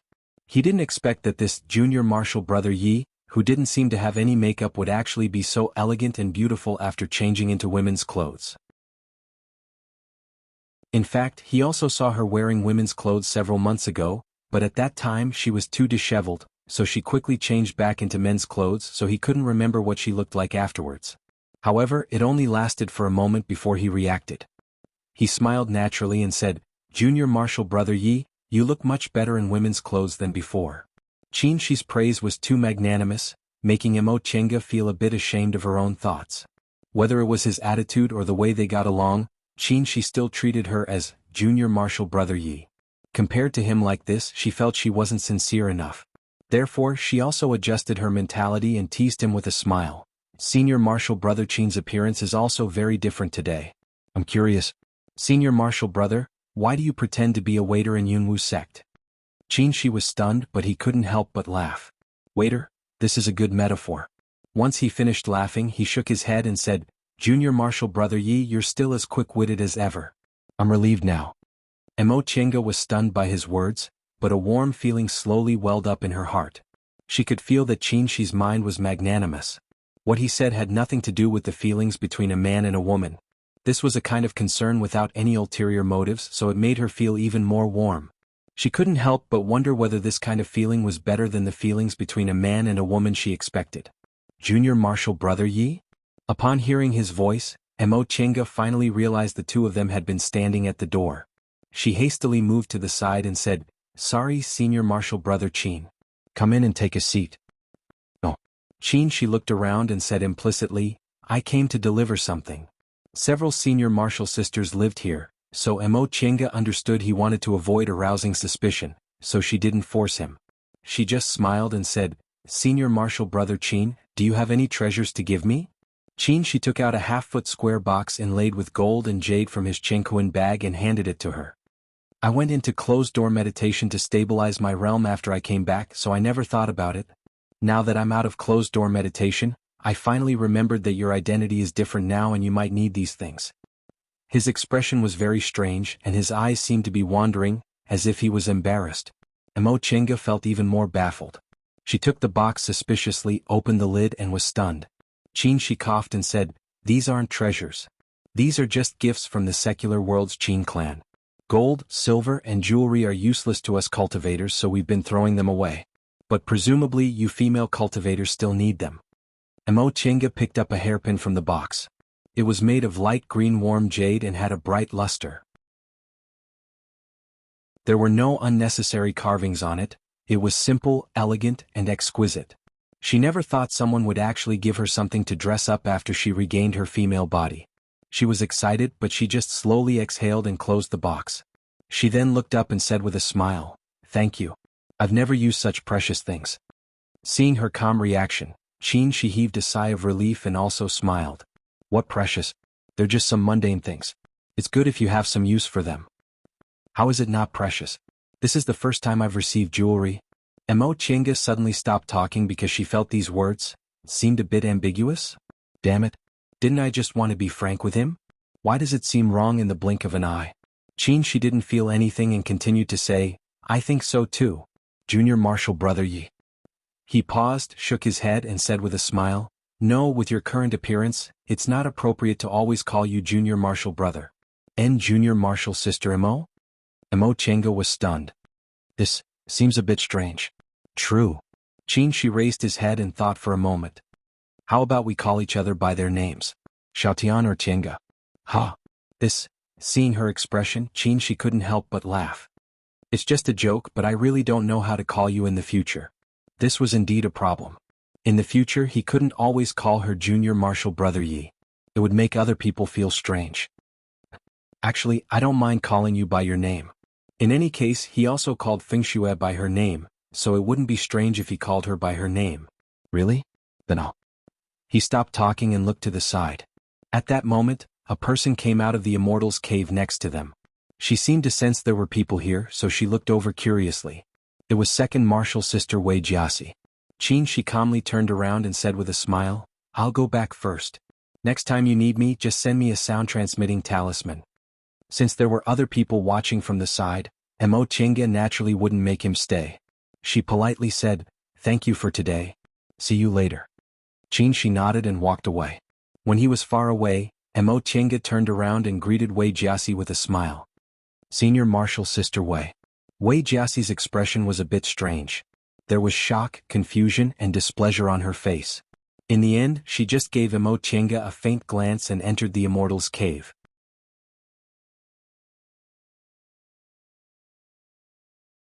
Chapter 99. Mo Chenga naturally didn't know what Wei Jiaxi was shocked about, but right now she couldn't care less about it. Now that her cultivation technique was more or less complete and her pill concocting had also gradually entered a good state, it was time for her to prepare to build her foundation. She had 1 foundation building pill and 2 foundation refining pills. If she could concoct constitution enhancing pills, then under Marshal Uncle Xuanin's guidance, her chances of building her foundation would be very high. She had already bought the remaining ingredients for the constitution enhancing pill one by one. Now she only lacked the other 500-year-old spiritual herb, green fern. Thus, she asked the shop in the inner sanctum to help her keep an eye out for it. She didn't know whether it was because the sex shop had a sufficient supply or because of Lord Daoist Jinghe's reputation, but a few days later she received a sound-transmitting talisman saying the black fern had arrived.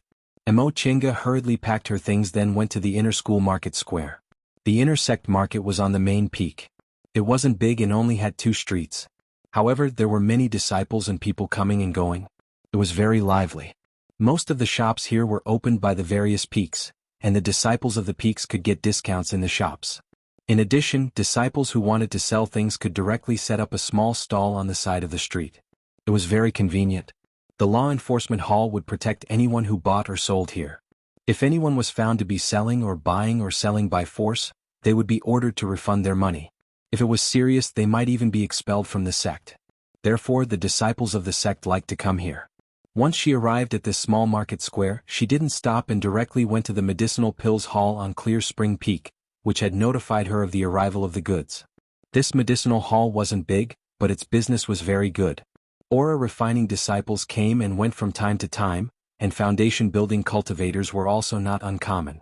Luo Fengxue once told Mo Chenga that Xianqing School had more than 500 foundation building disciples. Mo Chenga believed her. On Mount Taikong, one could easily run into foundation building cultivators whenever they went out. Obviously there were a lot of them. Senior Marshal Brother, Mo Chenga stepped into the shop and called out to the busy shop assistant, "I'm here to pick up the black fern." The shop assistant was wearing ordinary disciple's clothes and his cultivation level was only in the 5th layer of the aura refining realm. Upon hearing her words, he turned around and saw the clothes she was wearing. He waved his hand repeatedly. "Senior Marshal Sister, you're really overpraising me. Green Fern? Are you Senior Marshal Sister Mo from Clear Spring Peak?" Upon seeing the shop assistant's terrified expression, Mo Chinga finally realized that her identity was different now. She didn't need to be as humble as she was in Yunwu sect. She was Patriarch Jinghe's registered disciple. This identity was something even foundation building cultivators coveted. In Xianqing School, it didn't matter if she was a bit arrogant, but if her attitude was too low, people would look down on her instead. Thinking to this point, she calmly accepted and said to the waiter, "That's right. You sent me a message saying that the 500-year-old fern has arrived. I'm here to pick it up." Yes. "Senior sister, please wait here for a moment," the shop assistant said and hurriedly ran to the back. "Senior Marshal Sister." Another waiter served tea and said to her with a smile, "Please take a seat and have a cup of tea." Mo Chenga nodded at him and said, "Thank you." Just as he picked up his teacup, another person came in. When the waiter serving tea saw this person, he hurriedly went forward to greet him. "Marshal Uncle Yi, you're here." The person who came in was a foundation establishment cultivator, and he had the appearance of a young man. He casually glanced around the shop then asked, "Are the 7 stars begonia in stock?" The waiter smiled and said, "It just arrived today. Please take a seat, I'll go get it." As he said that, the waiter shouted towards the inside of the shop. He then invited the young man to sit next to him and served him tea. The young man took a sip of tea. As if he sensed Mo Chenga's gaze, he turned around and gave her a kind smile, then continued to drink tea with his head lowered. This person's attitude was peaceful. He obviously didn't know her identity, but he didn't reprimand her for being rude. Apparently he was a gentle person. Mo Chenga didn't show the respect ordinary aura refining disciples showed when they saw a foundation building senior. Instead, she looked hesitant and asked tentatively, "May I ask who this martial uncle is?" Upon hearing her voice, the man looked up. Mo Chenga carefully looked at this person's extremely heroic face and recalled how he called her Marshal Uncle Yi just now. She was about 50 to 60% sure, but she still needed to confirm something. "Marshal Uncle, is your surname Yi, and your name is Jingwen?" Once she said that, the person in front of her revealed a puzzled expression. "Yes, you know me?" Sure enough, it's him. Yi Jingwen's appearance hadn't changed much. 10 years was nothing to a foundation building cultivator. Now that he still looked like a young man, she recognized him at first glance. Looking at his familiar face, Mo Chenga felt many things from the past resurfaced in her mind. "Marshal Uncle, do you remember the Mo family's village in Lianqing City in Jin Country 10 years ago?" Yi Jingwen was stunned for a moment, then he looked a little surprised. He looked at her carefully and finally came to a realization. You're that little girl?" Mo Chenga nodded with a smile then stood up and saluted him. Back then, I didn't appreciate your kindness and left without saying goodbye. Today I apologize to you. Seeing her salute him so cautiously, Yi Jingwen hastily stood up and also saluted her. Please don't regard me as an outsider. It's also my fault for not explaining clearly. Before he could finish his sentence, the waiter who fetched the goods ran back and shouted, Martial Uncle Yi, Senior Martial Sister Mo, your spiritual plants. You two know each other. The waiter was obviously confused and even forgot to hand them the medicine. The other waiter was quick-witted. He took the medicine and handed it to the two of them. Martial Uncle Yi, Grandmaster Mo, take a look. Is there any problem with this thing? Mo Tiange and Yi Jingwen looked at each other and smiled. They each took the things they wanted. Not bad. This black fern is old enough. How much is it? The waiter said, it's 300 spirit stones in total. Since you're a disciple of Clear Spring Peak, you can get a 10% discount, so it's 270 spirit stones. Even if black ferns weren't rare, this price was already very cheap for a 500-year-old spiritual plant. Mo Tiange didn't say anything and paid the spirit stones. By the time she put away the spiritual plants, Yi Jingwen had finished his transaction and walked towards her. Tiange? Mo Tiange nodded with a smile. Yi Jingwen also smiled. As the two of them walked out of the shop, Mo Tiange heard him say, I was in closed-door meditation a while ago. I only heard you came to Xianqing School 2 days ago when I came out, so I didn't have time to greet you. You've really grown up. I couldn't even recognize you. No wonder he wasn't too surprised. It turned out he already heard about it. Martial Uncle Yi, hey, don't call me that. Yi Jingwen shook his head to stop her. I already know Grandmaster Jinghe accepted you as a registered disciple. Even if registered disciples aren't ranked according to seniority, you're still being taught by Martial Uncle Xianyi now, right? According to the rules, it's enough for you to call me Senior Martial Brother. Besides, back then you called me Big Brother Yi. This? Mo Tiange thought for a moment, then changed the way she addressed him. Big Brother Yi. Yi Jingwen sighed with emotion. In the blink of an eye, so many years have passed. You're also a big girl now. Tiange, have you been well all these years? For a moment, Mo Tiange didn't know how to answer this question. If she said she was well, she'd actually suffered a lot. If she said she wasn't well, second uncle treated her like his own life, which made her feel really happy. I've been doing okay. Yi Jingwen could see her complicated expression, so he thought she'd had a hard time all these years. He sighed and said, it's my fault for not explaining things clearly back then. After the two of you went missing, I didn't understand what happened. It wasn't until I heard about you 2 days ago that I finally knew there was such a reason. In fact, Mo Tiange felt very sorry for what happened back then. She always suspected he had bad intentions. Now that she heard he was confused for 10 years, she couldn't help but feel apologetic. I'm sorry, Big Brother Yi. My second uncle was just worried, so he caused you to fail your mission. Yi Jingwen said, you don't have to be like that. You left on your own accord, and Senior Martial Brother Zheng from Mount Dongmeng testified for me. I wasn't punished, and Martial Uncle Shoujing even gave me a lot of benefits. If it weren't for that, how could I have entered the middle stage of the foundation building realm so quickly? Then I have to congratulate Big Brother Yi. Mo Tiange knew Yi Jingwen wasn't very old. Back then he seemed to be about 30 years old, so presumably he was only 40 years old now, right? He was already in the middle stage of the foundation building realm at this age, so he could be considered very young. Yi Jingwen smiled and shook his head. I was just lucky, it wasn't my own ability. On the contrary, you were only in the second layer of the aura refining realm back then, but you reached the peak stage of the aura refining realm 10 years later. You're not any worse than the elite disciples of big cultivation groups. Mo Tiange just smiled. I just ate a lot of medicinal pills. What she said was the truth. If second uncle didn't make her eat medicinal pills, she would have been in the 6th or 7th layer of the aura refining realm at most. It would have been too early for her to build her foundation. Don't be so modest. If you'd been at Xianqing School all these years, I definitely wouldn't have praised you. Mo Tiange couldn't help but laugh. What he said was true. Others might not know her aptitude, but Yi Jingwen was very clear about it. With 5 spiritual roots and no big cultivation group to rely on, being able to cultivate to the foundation building realm in 10 years was already very rare. Right, how did you meet Martial Uncle Shoujing? This is too much of a coincidence. Mo Tiange was puzzled. I didn't meet Martial Uncle Shoujing.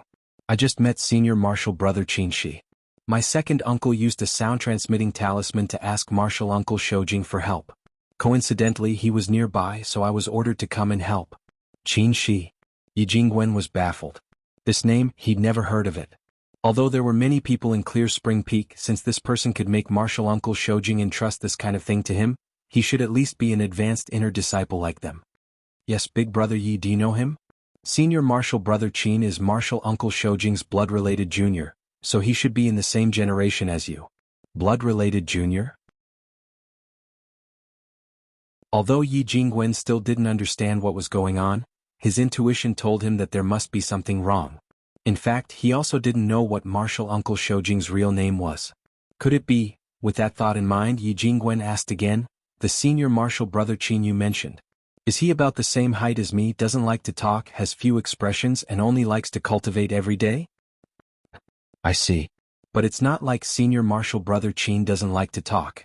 After we get to know each other, he often smiles. Big brother Yi, what's wrong? Mo Chinga felt a bit strange.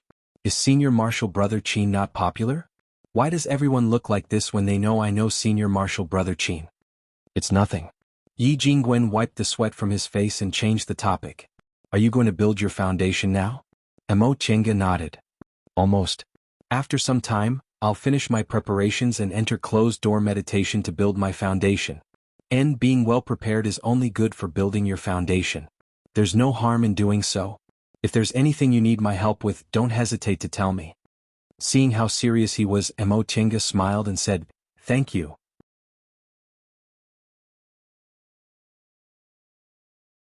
Chapter 100.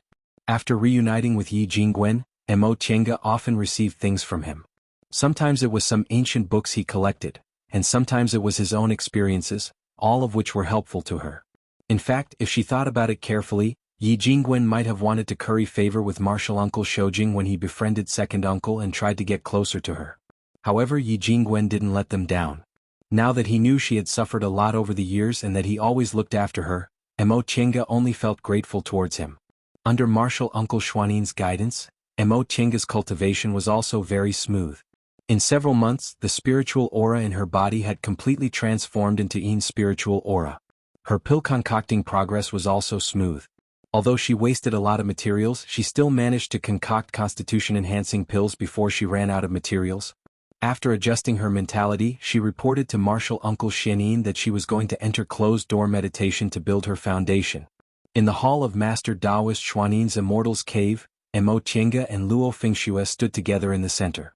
Master Taoist Xuanin was sitting cross-legged in the hall with many of his disciples standing on either side. Some were smiling at him while some were expressionless. After a long time, Master Taoist Xuanin opened his eyes and looked at the two of them. Mo Chinga looked calm, but Luo Fengxue was a bit excited. Today was the day they would enter closed-door meditation to build their foundation. Coincidentally, Luo Fengxue had already decided to build her foundation in the near future, so the two of them chose the same day. Master Taoist Xuanin looked at them for a while, then said slowly, The two of you have succeeded in your cultivation. Today you'll enter closed-door meditation to build your foundation. I'm very pleased that you're about to take a new step forward. Luo Fengxue knelt down and said, It's all thanks to Master's guidance. Mo Chinga also knelt down. Although she wasn't martial uncle Xuanin's disciple, he had been teaching her for the past several months, so it was natural for him to treat her like a master and a disciple. Master Taoist Xuanin smiled and said, After you enter closed-door meditation, I'll keep an eye on you with my divine sense. If anything goes wrong, I'll tell you to stop. Therefore, you can focus on building your foundation without worrying. Mo Chinga and Luo Fengxue said together, Thank you, martial uncle, master. Master Taoist Xuanin nodded and gestured for them to stand up. He then took out 2 jade bottles from inside his robe and ordered eldest martial sister Han Qingyu, who was standing on the side, to give them to them. These are mind-calming pills Grandmaster bestowed upon you. They can help the two of you condense your spiritual aura. After you take the foundation-building pills, take these pills as well. Yes. Alright, you guys can go now. Once he finished speaking, Master Taoist Xuanin closed his eyes. Mo Chinga and Luo Fengxue solemnly saluted him, then slowly withdrew from his immortal's cave. Tinga. On their way back, Luo Fengxue asked with a heavy heart, Are you confident? Mo Chinga, on the other hand, was calm. She gently shook her head and said, I'm not sure. Upon hearing what Mo Chinga said, Luo Fengxue seemed to heave a sigh of relief. She then softly confessed, To tell you the truth, I'm very scared. I had an older brother who was extremely talented since he was young. Everyone thought that he would have no problem reaching foundation establishment, but in the end he failed twice. In the end he was plagued by inner demons and committed suicide. Emo Chenga's heart thumped. She knew those who were accepted as disciples by core formation cultivators definitely had double spiritual roots or higher. Since Luo Fengxue mentioned her brother's natural endowments were outstanding, then her brother's natural endowments must be even higher than double spiritual roots. Such a person unexpectedly fell at the foundation building stage. Sure enough, Luo Fengxue continued to speak. Although I also have double spiritual roots, I've never been able to compare to my older brother since I was a child. In fact, I could have built my foundation 3 years ago, but my mentality was unstable, so Master told me to wait a few more years. I'm really scared to enter closed-door meditation this time. Emo Chenga comforted her. Senior Martial Sister Luo, don't worry. Foundation building isn't something that can be done overnight. No matter how talented you are, you can't be sure you can build your foundation on the first try. So what if you fail once or twice? We're still young. If we can't succeed once or twice, we'll succeed 3 or 4 times, 5 or 6 times. Upon hearing what Emo Chenga said, Luo Fengxue calmed down a bit. She forced a smile and said, "What you said is reasonable. I'm only 22 now. Foundation building pills are issued every 3 years. Even if I succeed 10 times, I'll still be in my 50s. Exactly. Emo Chenga smiled and said, even among elite disciples, many of them only build their foundation when they're 40 or 50 years old, right? Don't be like your older brother. His natural endowments are obviously good and he'll definitely succeed if he persevered, but he was defeated by inner demons. As they spoke, the two of them arrived outside their cave. Luo Fengxue took a deep breath and reached out her hand to Emo Chenga. Emo Chenga understood and also reached out to hold Luo Fengxue's hand. The two of them encouraged each other. See you in half a year. Once they returned to the cave, Emo Chenga first took a bath and changed her clothes, then burned some incense. She waited until her emotions were calm before she sat down cross-legged. The spiritual aura inside her body slowly flowed along her meridians until it reached her dantian. She emptied her mind and no longer controlled her thoughts. Gradually, she seemed to be able to hear the sound of the wind blowing outside the cave. Her divine sense slowly dispersed in the wind, but it also seemed like her whole body was moving up and down along with the wind. The fragrance of flowers and grass, the sweet smell of the earth, one by one assaulted her senses. In the end, she couldn't hear anything and couldn't feel anything. The only thing left was the boundless world. At this moment, Emo Chenga first took a heart-calming pill, then took a foundation-building pill, a constitution-enhancing pill, and a foundation-refining pill. The moment the foundation-building pill entered her abdomen, her dantian seemed to burst into flames with a loud bang. A powerful spiritual aura exploded in her dantian and flowed into her meridians. This spiritual aura was really too overbearing. For a moment, Emo Chenga didn't know what to do. Right at that moment, she heard Martial Uncle Xuanin's shout in her mind, "Calm down. Don't resist it. Guide it slowly." Once he shouted, Emo Chenga immediately calmed down. She immediately followed Martial Uncle Xuanin's instructions and used her own spiritual aura to slowly guide this overbearing spiritual aura. At first, this spiritual aura didn't listen to her at all. It was very difficult for her to control 1 or 2 strands of it, but it soon broke free. She wasn't discouraged. In the end, she managed to control a bit of it and slowly increased it. She didn't know how much time had passed, but she finally had complete control over this spiritual aura and guided it to attack her meridians. This attack, however, was incomparably painful. Her meridians were forcibly widened. Every inch of them seemed to be broken, but they were instantly repaired. However, when the next spiritual aura attacked them, they were still broken in an instant. Amidst the incessant pain of being broken and repaired, her meridians widened little by little and became tougher. The impurities inside her body were also pushed out by this powerful force until they were expelled from her body. Her dantian, on the other hand, was on the verge of collapse. It was difficult for it to absorb this huge spiritual aura, but it was stabilized by other forces, allowing her to persevere. Emo Chenga didn't know that Master Taoist Xianin wasn't the only one paying attention to this place with his divine sense. Lord Taoist Jinghe, who was sitting on his dragon couch, muttered to himself, "This little girl isn't honest." The spiritual aura from the foundation-building pill exploded, but she actually withstood it so easily. She must have taken some other spiritual panaceas. Qin Shi, who was sitting on the side, cast a glance at her but didn't say anything. Emo Chenga clenched her teeth and endured the pain. She was obviously used to the medicinal power of the foundation-building pill, but her dantian still couldn't absorb it. She knew this was related to her aptitude. Martial Uncle Xianin once told her that the better her aptitude was, the faster her dantian could absorb spiritual aura. Therefore, whether she could successfully build her foundation or not depended on whether her dantian could adapt to this impact and absorb it for her own use. A month passed, but Emo Chenga was still resisting this intense pain. 2 months passed and the impact slowly weakened. Her dantian also stabilized.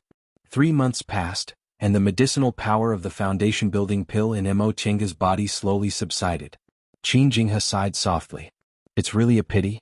A heaven-gifted person from the distant past era unexpectedly can't even pass this foundation-building hurdle. Qin Shi still didn't say anything, but the expression on his face definitely couldn't be considered happy. They both knew Emo Chenga failed to build her foundation this time. She withstood the pressure on her meridians, but she couldn't completely absorb the medicinal power of the foundation-building pill. Her dantian couldn't expand, so it couldn't withstand the spiritual aura of the foundation-building realm. Brat, what are you thinking about? Qin Shi sat still for a while before answering. If she had a cultivation technique from the distant past era, could she easily build her foundation, or even form her gold core or nascent soul? Qin Jinghe was stunned. You're right, but I can't be sure. The environment in the distant past era is too different from today's. Cultivation techniques from the past might not be able to adapt to today's environment with spirit veins. 6 months passed and Emo Chenga opened her eyes. The spiritual aura inside her body had completely calmed down, and her cultivation level couldn't advance. She knew she failed, but she only sighed softly. She didn't feel disappointed, or rather, she had long prepared herself for failure. With the aptitudes of 5 spiritual roots, it was very difficult to build her foundation in one go even if she had several kinds of miraculous pills and miraculous medicines. Luo Fengshue's older brother, whose aptitudes were countless times better than hers, still failed to build his foundation. Emo Chenga quickly pulled herself together. She frowned when she smelled the sour smell lingering around her body. She got up and went into the concocting room, took off her clothes and soaked herself in the spring water. This was a more thorough marrow cleansing than when spiritual aura entered her body. Although she didn't succeed in building her foundation, the spiritual aura inside her body became purer, and there wasn't a single trace of impurities inside. If she wanted to build her foundation in the future, she wouldn't have to go through tendon changing and marrow cleansing. The spring water washed away the stains, and the spiritual aura cleansed her body, washing away the dirt. She felt her skin was like water, as if it could be broken by the slightest breeze. Even though she didn't really care about her appearance, Emo Chenga still felt happy. This foundation-building pill wasn't completely fruitless. She freshly put on her clothes, combed her hair and stepped out of the cave. Outside the cave, Yi Jingwen and Luo Fengxue were talking about something. When they saw her coming out, they immediately turned to look at her. She called out with a smile, "Senior Martial Sister Luo, Big Brother Yi." After sizing her up, the two of them looked disappointed. Luo Fengxue grabbed Emo Chenga's hand as if she wanted to comfort her, but she hesitated and didn't say anything. Emo Chenga just patted her hand and smiled. Luo Fengxue succeeded in building her foundation. At least this was good news. Seeing her relaxed expression, Yi Jingwen also smiled. "Don't worry, there'll be more chances in the future." Emo Chenga nodded. "And thank you, Big Brother Yi. I'll persevere." She then turned to Luo Fengxue and said with a smile, "Senior Martial Sister Luo, congratulations." Emo Chenga's reaction made Luo Fengxue sigh in relief, but her expression was still complicated. She wasn't happy because she felt it was a bit hurtful to rejoice in front of Emo Chenga, who had failed in building her foundation. Emo Chenga actually didn't care. She asked, "Senior Martial Sister Luo, is Martial Uncle Xianin in his cave?" "Yes," Luo Fengxue answered. "Master is waiting for you. Do you want to greet him first?" "Sure." With Luo Fengxue leading the way, the three of them soon reached Master Daoist Xuanin's cave. Disciple greets Martial Uncle Xianin. Disciple failed to build her foundation and disappointed Martial Uncle. Master Daoist Xianin opened his eyes and looked her up and down. He then smiled and said, "Get up. Failure isn't scary. What's scary is losing confidence. It's good that you can persevere." "Yes. Rest assured, Martial Uncle. Disciple won't be depressed because of this. And you should get ready. Grandmaster wants to see you." Was everyone very disappointed? Haha, rest assured success will come soon.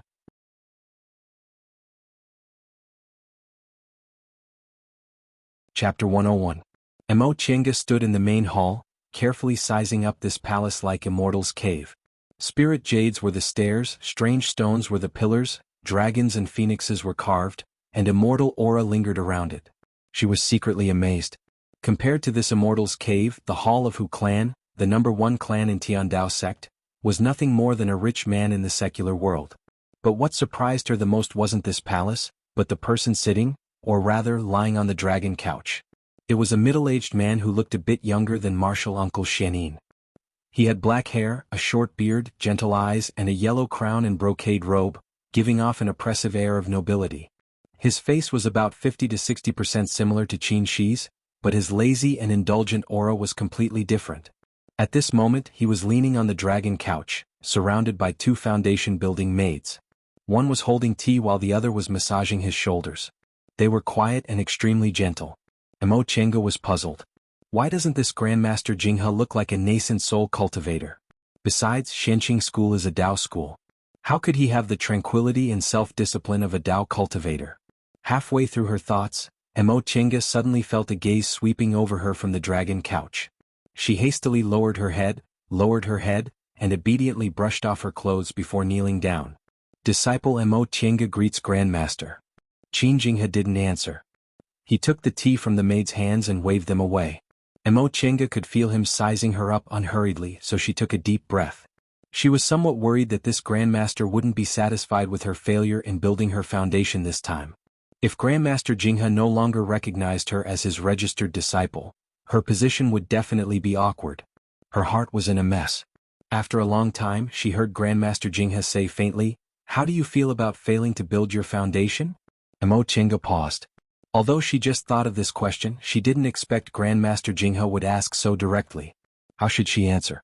She pondered for a moment then answered, "Disciple doesn't have any feelings." Qin Jinghe was a bit surprised and couldn't help but frown.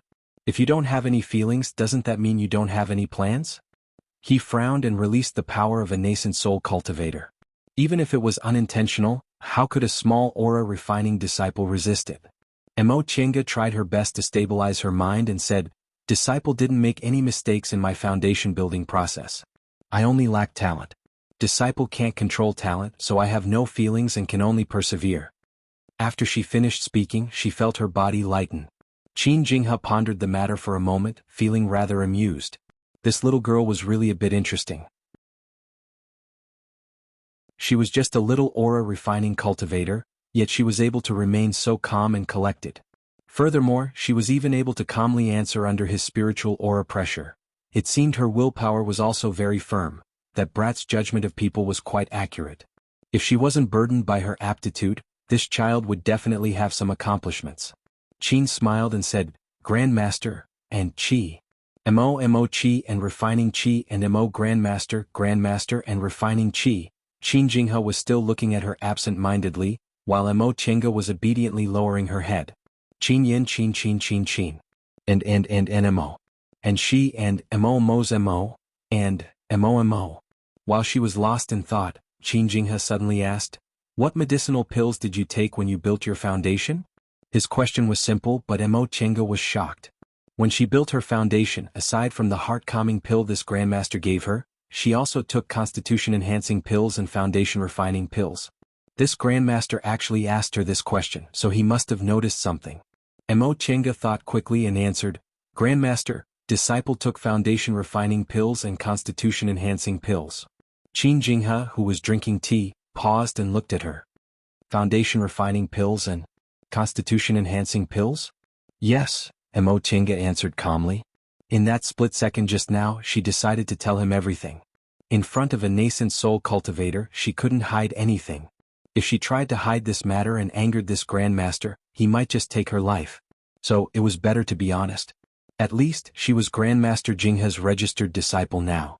If she took the initiative to give him the recipe for constitution-enhancing pills, he would have no reason to be angry with her. Constitution-enhancing pills? Qin Jinghe repeated and asked, "What are the effects of the foundation-refining pills and constitution-enhancing pills you mentioned? Where did you get them?" Mo Chenga lowered her gaze and answered honestly, Disciple was in East Kunwa's Yunwu sect. There's a clan surnamed Jiang in Yunwu sect. This foundation refining pill is the ancestral medicinal pill of Jiang clan. It's said that it can increase one's chances of building one's foundation. As for this constitution enhancing pill, Disciple happened to meet an aura refining cultivator who had this pill recipe. That cultivator had a dispute with 2 other cultivators. Coincidentally, both of them were injured, so Disciple obtained the pill recipe. This medicinal pill is used to enhance the effects of other medicinal pills, so Disciple took it together with the foundation building pill, hoping it could increase the efficacy of the foundation building pill.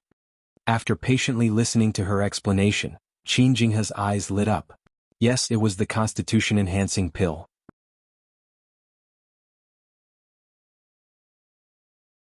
He was obviously distracted and didn't have the mood to deal with her. You can go now. Later, I'll order someone to deliver the reward to you. Yes, Disciple will take her leave. Wait. Mo Chenga stopped, trembling with fear. Grandmaster, do you have any other instructions? Qin Jinghe waved his hand. This is an important matter. Don't mention it to others. Yes. After leaving the cave, Mo Chenga touched her forehead and discovered it was covered in sweat. This Grandmaster Jinghe was rumored to be very easy to kill. If she hesitated and concealed it, she probably wouldn't have been able to leave this cave. However, he was also a very generous person. As long as she could win his favor, it would be very beneficial. Fortunately, she made the right bet. With 3 foundation building pills, she, who had already tried to build her foundation once, would have a very high chance of building her foundation. As for this constitution enhancing pill recipe, although she gave it to him, she already knew how to concoct it herself. It could be said that today not only did she not suffer any losses, but she also gained Grandmaster Jinghe's favor, which greatly benefited her. Once Mo Chenga left, Qin Jinghe, who was in the main hall, burst into laughter without any care for his image. He looked at the jade slip in his hand complacently. Constitution enhancing pill. Constitution enhancing pill. With this, reaching the late stage of the nascent soul realm won't be wishful thinking anymore. Every cultivator in the cultivation world knew the importance of medicinal pills to cultivators. No matter how bad a person's aptitude was, if they ate medicinal pills like food, their cultivation progress wouldn't be much worse than those who were extremely talented but didn't accept medicinal pills. Unfortunately, the cost of medicinal pills wasn't something everyone could afford. Aura refining cultivators had it easier since medicinal pills weren't too expensive. The most common aura-nourishing pill used by aura-refining cultivators only cost 2 spirit stones. Therefore, if aura-refining cultivators could cultivate in peace and had a certain amount of financial resources, most of them could cultivate until the 10th layer of the aura-refining realm. However, if their cultivation level advanced by a large level, the cost of medicinal pills would increase by almost 100-fold. A basic medicinal pill used by foundation-building cultivators, soul-strengthening pills, cost 300 spirit stones. Therefore, most foundation-building cultivators were stuck in the early stage of the foundation-building realm. As for the core formation and nascent soul realms, it was even more awkward. Spiritual plants were hard to find and medicinal pills were hard to concoct. They often didn't have many medicinal pills to take in a year, so it was extremely difficult for them to cultivate only by absorbing spiritual aura. For aura-refining cultivators, constitution-enhancing pills weren't very useful because they only took basic medicinal pills like aura-nourishing pills and aura-converging pills. If they took constitution-enhancing pills at the same time, they simply wouldn't be able to afford them. However, if they were given to core formation and nascent soul cultivators, they would be very useful. They could only take a few medicinal pills in a year, and the ingredients for constitution-enhancing pills weren't difficult for them. If every medicinal pill they took had a constitution-enhancing pill to increase its efficacy, the effects would be equivalent to having many more medicinal pills. The medicinal pills taken by nascent soul cultivators were all miraculous and spiritual pills. Qin Jinghe quickly calmed down and sent out a summoning talisman. A moment later, Qin Shi hurried over. As soon as he entered, he received the jade slip Qin Jinghe threw at him. For a moment, Qin Shi was puzzled. "Master, why did you call me here?" Qin Jinghe raised his chin and said proudly, "Take a look at this pill recipe." Puzzled, Qin Shi probed it with his divine sense. In the next second he was gobsmacked. Where did this come from?" Qin Jinghe finally burst into laughter. "It was given to me by my newly accepted registered disciple. What do you think? How could this be? How come I didn't know about this?" Qin Jinghe sat back on the dragon couch and said absent-mindedly, Maybe she simply doesn't know how important this thing is. Alright, quickly concoct this constitution-enhancing pill. After a while I'll enter closed-door meditation. She thought about it but didn't say anything. He didn't believe that Mo Tiange didn't know the importance of constitution-enhancing pills. She probably knew how important they were, so she didn't say anything. Master, she thought for a moment then asked, what benefits did you give her? Jinghe raised 3 fingers. 3 foundation-building pills. How about it? It's worth it, right? For other people, foundation-building pills were invaluable, but for nascent soul cultivators, they weren't worth anything at all. I understand. She put away the pill recipe and looked pensive.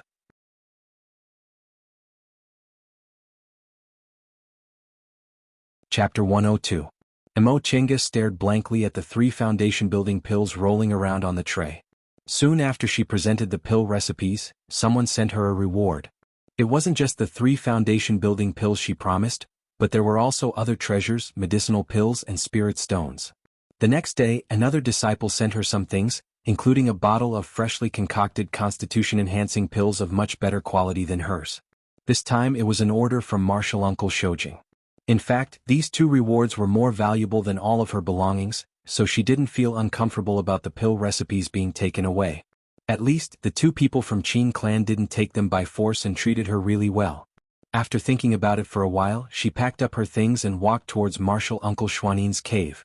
She used her identity tablet to open the outermost formation. After being informed by a disciple guarding the door, Mo Tiange walked into the hall of Master Daoist Xuanin's cave.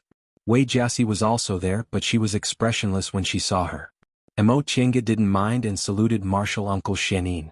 Disciple Mo Tiange greets Martial Uncle Xuanin. Master Daoist Xuanin said with a kind expression, stand up. Thank you, Martial Uncle. Mo Tiange stood up and saluted Wei Jiaxi. Senior Martial Sister Wei. Wei Jiaxi's expression was indifferent. She responded coldly then turned around to avoid looking at Mo Tiange. Mo Tiange didn't get angry. She just stood there obediently with her hands clasped. Master Daoist Xuanin looked at her and asked gently, Tiange, did you come here for something? Yes, Mo Tiange said with her head lowered. 2 days ago, Disciple was bestowed foundation-building pills by Patriarch Jinghe, so Disciple came to ask Martial Uncle whether Disciple can immediately enter closed-door meditation. This. Master Daoist Xuanin pondered for a moment then asked, you've been in closed-door meditation for half a year. Do you feel tired? Mo Tiange shook her head. Disciple doesn't feel tired at all. I'm wholeheartedly thinking about building my foundation. Master Daoist Xuanin said, normally, aura-refining cultivators with unstable minds shouldn't enter closed-door meditation for more than half a year, let alone enter closed-door meditation continuously. However, your mind is firm so there shouldn't be any problems. If you want to enter closed-door meditation right now, that's fine. But to build your foundation you have to be calm and your spiritual aura is unobstructed. Mo Tiange said happily, in that case, Disciple will continue her closed-door meditation tomorrow. With a smile on his face, Master Daoist Xuanin nodded and said, you already know the steps to building your foundation, so there's no need to report to me. You can decide on your own. Yes, Disciple will take his leave. With his permission, Mo Tiange once again immersed herself in closed-door meditation, preparing to break through to the foundation-building realm. She still had 1 foundation-refining pill left from Jiang Chengxian. Last time she only managed to concoct 2 constitution-enhancing pills and used 1. Fortunately, among the things Martial Uncle Shoujing sent her, there was a bottle of constitution-enhancing pills she had just concocted.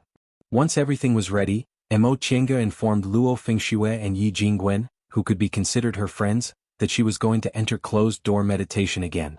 Yi Jingwen rushed over before she entered closed-door meditation and warned her in detail. Luo Fengxue promised to take good care of her medicinal fields while she was in closed-door meditation. Once all the chores were taken care of, Mo Tiange once again closed the cave. Perhaps to other people, entering closed-door meditation to build her foundation only a few days after failing to build her foundation might be a bit too impatient, but Mo Tiange was very calm. In fact, during the last 3 months of her closed-door meditation, she already knew she failed to build her foundation. However, she still used the medicinal power of the foundation-building pill to cleanse the spiritual aura in her body, so she didn't feel impatient. With a calm mind, Mo Tiange closed her eyes and once again immersed herself in the world of cultivation. The peaks of Mount Taikang were full of spiritual aura. This place was right next to Master Daoist Xuanin's Immortal's Cave, so the spiritual aura here was even more overflowing. Mo Qingge slowly operated the spiritual aura in her body. Starting from her dantian, the spiritual aura flowed through her meridians and finally returned to her dantian. Next to her, the spiritual aura gathered bit by bit and rushed into her body, gradually submerging into her meridians. The yin spiritual aura inside her body circulated smoothly. Although she absorbed a lot of spiritual aura, it didn't increase in the slightest. The spiritual aura circulated through her body once before gradually dissipating. The peak stage of the aura refining realm meant that if she didn't build her foundation, her cultivation level wouldn't increase anymore. Nevertheless, she wasn't anxious at all. She just slowly controlled her spiritual aura, moving it in a big circle over and over again until her whole body became accustomed to this kind of repeated cycle. She didn't know how much time had passed, but she felt as if her whole body had become a universe. She began to swallow the auxiliary medicinal pills one by one, and finally the first foundation-building pill. The spiritual aura inside her body once again skyrocketed, and her meridians cracked inch by inch. However, this time her expression didn't change in the slightest. She still steadily followed her original pace, controlling the world inside her body bit by bit, absolutely not changing because of external factors. That powerful force gradually dissolved into the yin spiritual aura and was even assimilated step by step. When this spiritual aura gradually weakened, she almost didn't think twice and once again swallowed a foundation-building pill and a constitution-enhancing pill at the same time. The two divine senses paying attention to her were both startled. They almost wanted to order her to stop immediately, but when they saw that she was still calmly operating her spiritual aura, they finally gave up. If the first foundation-building pill was like a gale blowing inside her body, then this time, it was like a monstrous wave surging to the sky. These waves came crashing down, hitting her meridians solidly, but she remained motionless. She did not block them but rather merged herself into them, drifting along with them. She waited until she gradually grasped the pulse within, then slowly seized control of her own body. After she took the third foundation-building pill and the constitution-enhancing pill, the gradually calming waves turned into overflowing seawater that washed away everything, drowned everything, and completely surrounded the yin spiritual aura as if it wanted to swallow it whole. However, she still calmly and persistently operated this weak spiritual aura, slowly driving it and slowly swallowing it. After an unknown amount of time, this spiritual aura was finally swallowed and turned into a huge river, gradually widening her meridians. In the end, like 100 rivers flowing into the sea, it rushed towards her dantian. At this moment, a strange scene appeared in Clear Spring Peak. Countless spiritual aura, as if it was being pulled, rushed towards a certain place. Countless Clear Spring Peak disciples came out of their immortals' caves and saw this spiritual aura turning from invisible to tangible until it converged at a certain place. Several clouds leisurely floated over and stopped above that immortal's cave. They intertwined with the spiritual aura, gradually interweaving to form a rainbow bridge. Core formation. Someone has formed her gold core. A disciple who had seen his sect's elders form their gold core shouted, attracting the attention of other disciples. Spiritual aura converged and auspicious clouds loomed. One after another, the core formation elders of Mount Taikang also came out of their immortals' caves to observe this scene. Clear Spring Peak was filled with people. Countless people rushed towards the immortals' cave located halfway up the mountain. At this time, a person appeared in midair. With his hands clasped behind his back, he looked at the crowd below and shouted, "Disciples of Clear Spring Peak, return to your immortals' caves. No delays." His voice was clear and melodious as if it was right next to their ears. When the disciples saw the figure standing in midair, they saluted and obeyed his order. Nevertheless, they still started discussing in twos and threes. Junior Marshal Brother Shoujing. Core formation cultivators from other peaks rushed over and asked, "What's going on? It seems like someone formed his gold core, but his momentum is somewhat lacking. Could it be that the disciples of your Clear Spring Peak are practicing some kind of secret technique?" Qin Shi answered faintly, "Senior Marshal Brothers, you don't need to be surprised. A disciple of my Clear Spring Peak is just building his foundation." Building his foundation? These cultivators were even more surprised when they heard the answer. How can a foundation building trigger a celestial phenomenon and a spiritual aura vortex appear? I'm still paying attention to this matter. If there's any news, I'll tell you in detail. This isn't normal. Master Daoist Xianyin flew over and greeted the core formation cultivators surrounding Qin Shi. He then said with a heavy voice, "Senior Martial Brothers and Junior Martial Brothers, Junior Martial Brother Shoujing and I will pay close attention to this matter. You should go back first to avoid causing panic among the disciples." His words finally made the core formation cultivators stop asking questions. After a short discussion they left on their own. Qin Shi and Master Daoist Xianyin landed in front of Mo Chenga's Immortal's Cave. Both of them had grave expressions on their faces. "Junior Martial Brother Shoujing, in your opinion, why is this happening?" Qin Shi was silent for a long time before he slowly said, "Several hundred years ago, a spiritual beast from the distant past era awakened in a 10,000-year-old glacier. At that time, auspicious clouds gathered in the sky and thunder rumbled like a celebration." Master Daoist Xianyin was startled. "You mean?" Qin Shi shook his head. "I'm not sure. However, a spiritual beast from the distant past era that looked ordinary was able to trigger such a celestial phenomenon. Presumably, it's because of the difference in their realms." Master Daoist Xianyin pondered for a long time, but he still didn't understand. Even if that's the case, the cultivation technique she practices is from the present era. It has nothing to do with the distant past era. Qin Shi didn't continue to talk about this matter. He only said, "Let's wait and see. When she comes out of her closed-door meditation we'll know what's going on." However, the amount of time they had to wait exceeded their expectations. Half a year had passed, but Mo Chenga still hadn't come out of her closed-door meditation. She was like a silkworm spinning a cocoon, sitting cross-legged in her Immortal's Cave without any awareness. The Immortal's Cave was filled with spiritual aura that had almost turned into liquid, while her surroundings were densely wrapped within spiritual aura. Layer by layer, the Yin's spiritual aura almost solidified and wrapped her tightly. A year had passed, and Master Daoist Xianyin was already somewhat impatient. Cultivators usually needed several months to half a year to build their foundation. When the celestial phenomenon erupted, Mo Chenga had already been in closed-door meditation for almost half a year. In total, she had been in closed-door meditation for a whole year and a half. No one in Shenqing School had ever needed such a long time to build their foundation. A year and a half had passed. Even the head Grand Supreme Elder of the school had come to ask why this disciple had needed such a long time to build her foundation. 2 years had passed. Qin Shi stood in front of the Immortal's Cave in silence. In the beginning they could still use their divine senses to investigate the situation inside the Immortal's Cave, but later, it seemed as if there was a dense layer of spiritual aura inside that even the divine senses of core formation cultivators like them couldn't penetrate. Now they simply didn't know what the situation inside was like. They could only vaguely feel that the person inside was still alive. During a foundation building process, bystanders absolutely couldn't disturb them. Otherwise, at best, they would be seriously injured. At worst, their cultivation levels would regress. When he was free, he came here to stand for a while, but he didn't know when the door of the Immortal's Cave would open. He raised his head and looked at the clouds above. The spiritual aura above condensed into a rainbow bridge with spiritual birds flying in the air. It was as beautiful as a fairyland. All of a sudden the rainbow bridge moved. In an instant the clouds and fog dispersed, and the spiritual birds flew up, disappearing without a trace. It was as if the scene just now was an illusion.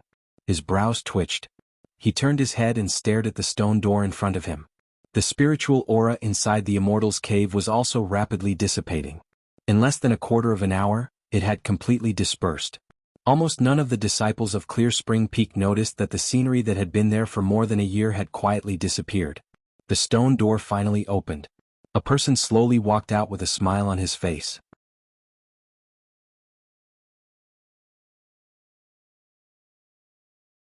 Chapter 103. Clear Spring Peak disciple Mo Chenga, Lord Daoist Jinghe's registered disciple, advanced to the foundation building realm at the age of 23. After recording these words in the disciple register, the foundation building cultivator in charge of the school administration handed her a jade tablet and said with a smile, "Congratulations on advancing to the foundation building realm, Junior Martial Sister Mo. This is your new tablet." Mo Chenga took it and said politely, "Thank you, Senior Martial Brother." The foundation building cultivator explained in detail, "Since Junior Martial Sister advanced to the foundation building realm, you can change the tools in your Immortal's Cave. However, your Grandmaster Jinghe's registered disciple, so your Immortal's Cave isn't managed by the Steward's Hall. Junior Martial Sister, please ask your master about this matter. As for the tools, you can get them together." Junior Marshal Sister, take the tablet and go to the back hall to find Steward Lu. Thank you. Mo Qianga went to the back hall, found a steward, and took some clothes and tools before leaving the steward's hall. Holding the foundation building disciples tablet, Mo Qianga looked up at the sky and felt like she was dreaming. Even with 3 foundation building pills, she wasn't sure she could build her foundation. She just tried her best with faith, and fortunately she succeeded. With her spiritual aura circulating, her body seemed weightless and she flew steadily in the air. Aura refining disciples could only use light body techniques and some spirit tools that could increase their speed. They couldn't use flying magic tools or fly for long periods of time, so they were only a bit stronger than mortals. Foundation building cultivators, on the other hand, had enough spiritual aura to operate flying magic tools and fly in the air. No wonder people said foundation building was the real threshold of cultivation. Because riding a sword and flying thousands of miles in a flash was the real means of immortals. A cool breeze blew in her face, and the mountains and rivers were all in her sight. She stood in the air and thought, if second uncle knew, he'd be very happy, right? She finally built her foundation and crossed the threshold of cultivation. In the future she would walk step by step until she reached the core formation realm, the nascent soul realm, and even ascended. Although she didn't know which step she could reach, she would persist until the last moment. With a faint smile, she slowly flew back to her cave. As soon as she came out of her closed-door meditation in her cave, she saw Qin Shi. When she found out she actually spent more than 2 years in closed-door meditation, and when she learned she actually triggered a celestial phenomenon similar to core formation, she was even more shocked. She really didn't think her foundation building could be compared to core formation.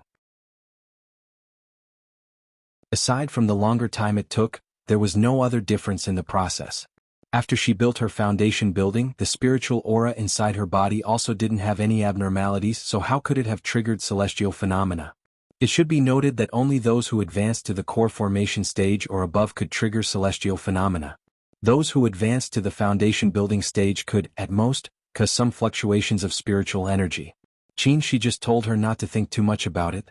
Martial Uncle Xianin happened to be in closed-door meditation these past few days, so she had to deal with some chores first and wait for Martial Uncle Xianin to finish his closed-door meditation before going to see him. Mo Qianga changed her identity tablet, took a new set of sect clothes and some foundation-building rewards. She also thanked Yi Jingwen and Luo Fengxue for taking care of her for the past 2 years before returning to her cave. In any case, it was a fact that she had reached the foundation-building stage. She should properly think about some matters in the future. The first problem was the cultivation method. She originally practiced the art of Sunu and Greenwood art. Although Greenwood art could be practiced until the core formation realm, it was very difficult for it to display its full power against foundation-building cultivators. Her purpose in practicing Greenwood art was to make up for the art of Sunu's lack of power in fights of magical powers, so she might as well give up on it. However, if she gave up on the Greenwood spell, she would have to learn a new divine power to use in fights of magical powers. The second problem was magic tools. Aura refining cultivators used spirit tools while foundation building cultivators used magic tools. Compared to spirit tools, magic tools were usually 10 times more powerful. Now that she had built her foundation, she naturally had to change all her spirit tools into magic tools. In fact, she also had a lot of magic tools. Most of them were left behind by second uncle. Some of them were awarded to her by Grandmaster Jinghe and Martial Uncle Shoujing before she built her foundation. The other 2 magic tools were the Heaven and Earth Cloud Silk Armor and the Land Fleeing Ruler. When she left Mount Yunwu, Qin Shi stole them in passing and gave them to her. However, although she had a lot of magic tools, most of them were auxiliary and defensive types.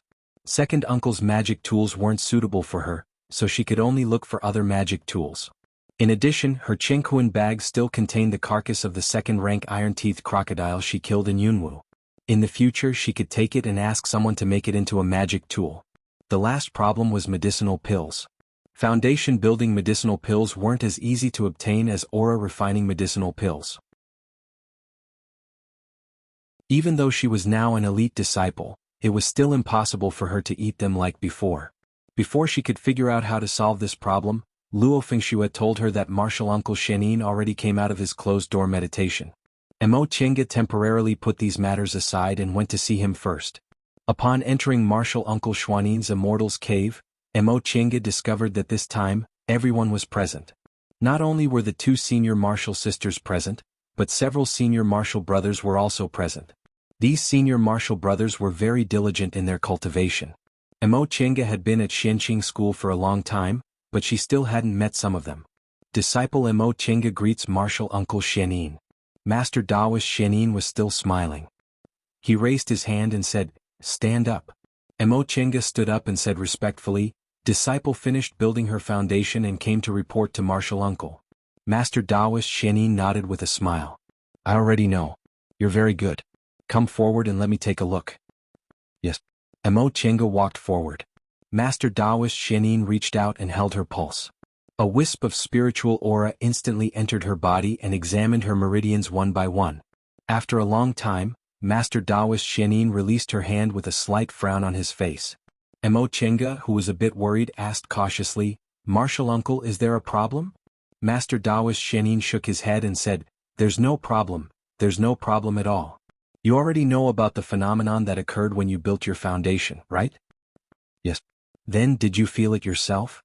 Mo Chenga shook her head. Disciple lost consciousness after that. I basically didn't know it took me 2 years. So that's what happened. Master Daoist Xianin pondered for a moment but didn't say anything. He said to her, "Let's talk about this later." Yes. Seeing that martial uncle Xianin had something to deal with, Mo Chenga obediently stood to the side without saying anything else. Qingyu. Upon hearing her name being called, Han Qingyu stood up and said, "Master. This is an important matter. Take several junior martial brothers and sisters with you. If there's nothing, that's fine. If there's something, quickly come back and report to me." "I understand, Master." Master Daoist Xianin then turned towards the other disciples. He stroked his beard and muttered to himself for a moment before saying, "Shernan, Qifeng, Xie, the 3 of you follow eldest martial sister." "Yes, Master." "All right, you can all go back. Chenga, you stay." "Yes, martial uncle." As she watched her fellow disciples leaving one by one, Mo Chenga muttered inwardly. Could it be that something big happened? Martial uncle Xianin actually sent 4 disciples at once? She didn't have much time to think because Master Daoist Xianin already said to her, "Chenga, although you're not my disciple, you respect me as your master. Now that you've built your foundation, martial uncle will naturally give you some rewards." Mo Chenga said, "Disciple was able to build my foundation thanks to martial uncle's guidance. I don't dare to ask for any rewards."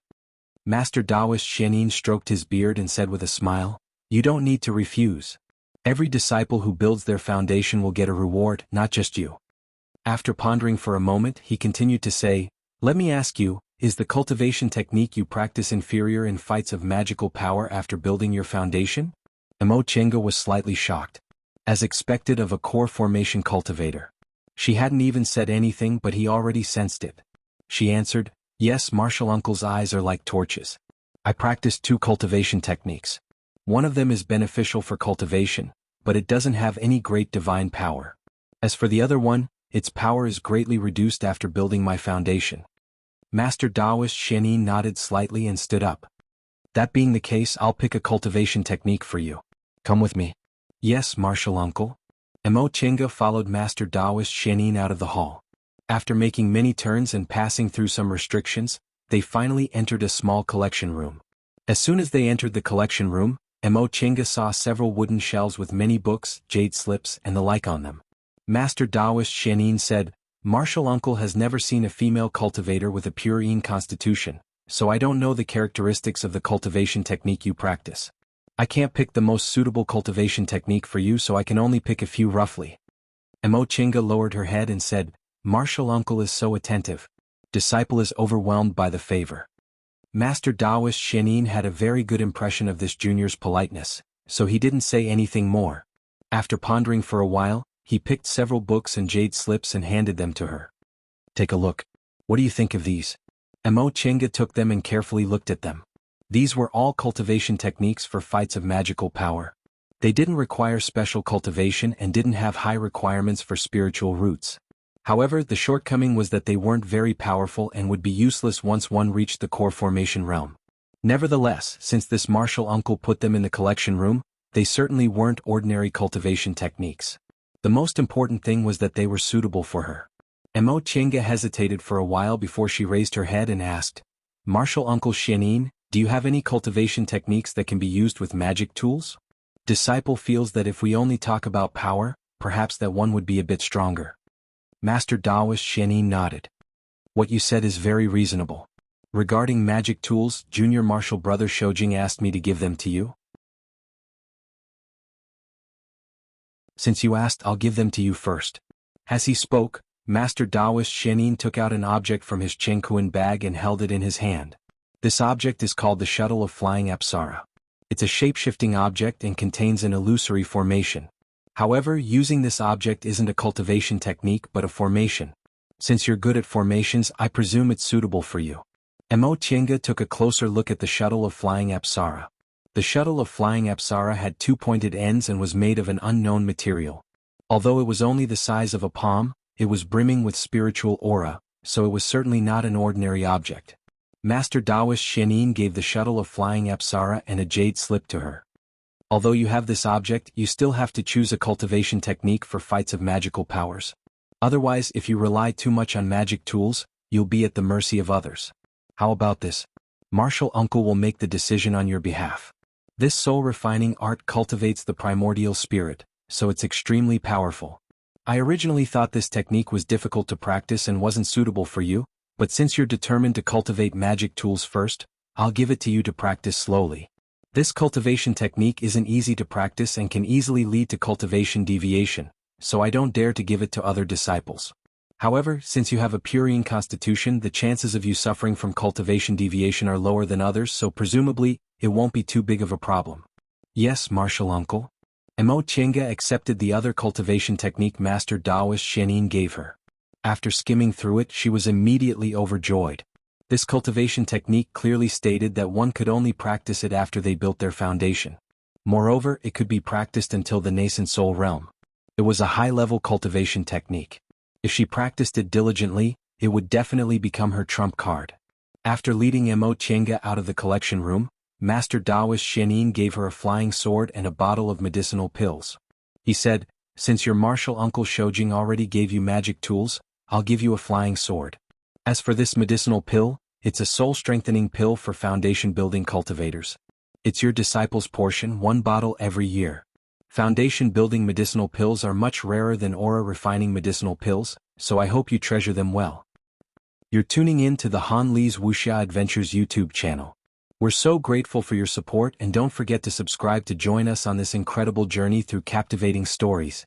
Your generosity through donations truly makes a world of difference, as it's the primary source of revenue that allows me to expand and enhance this channel for you. Thank you from the bottom of my heart for being a part of this adventure.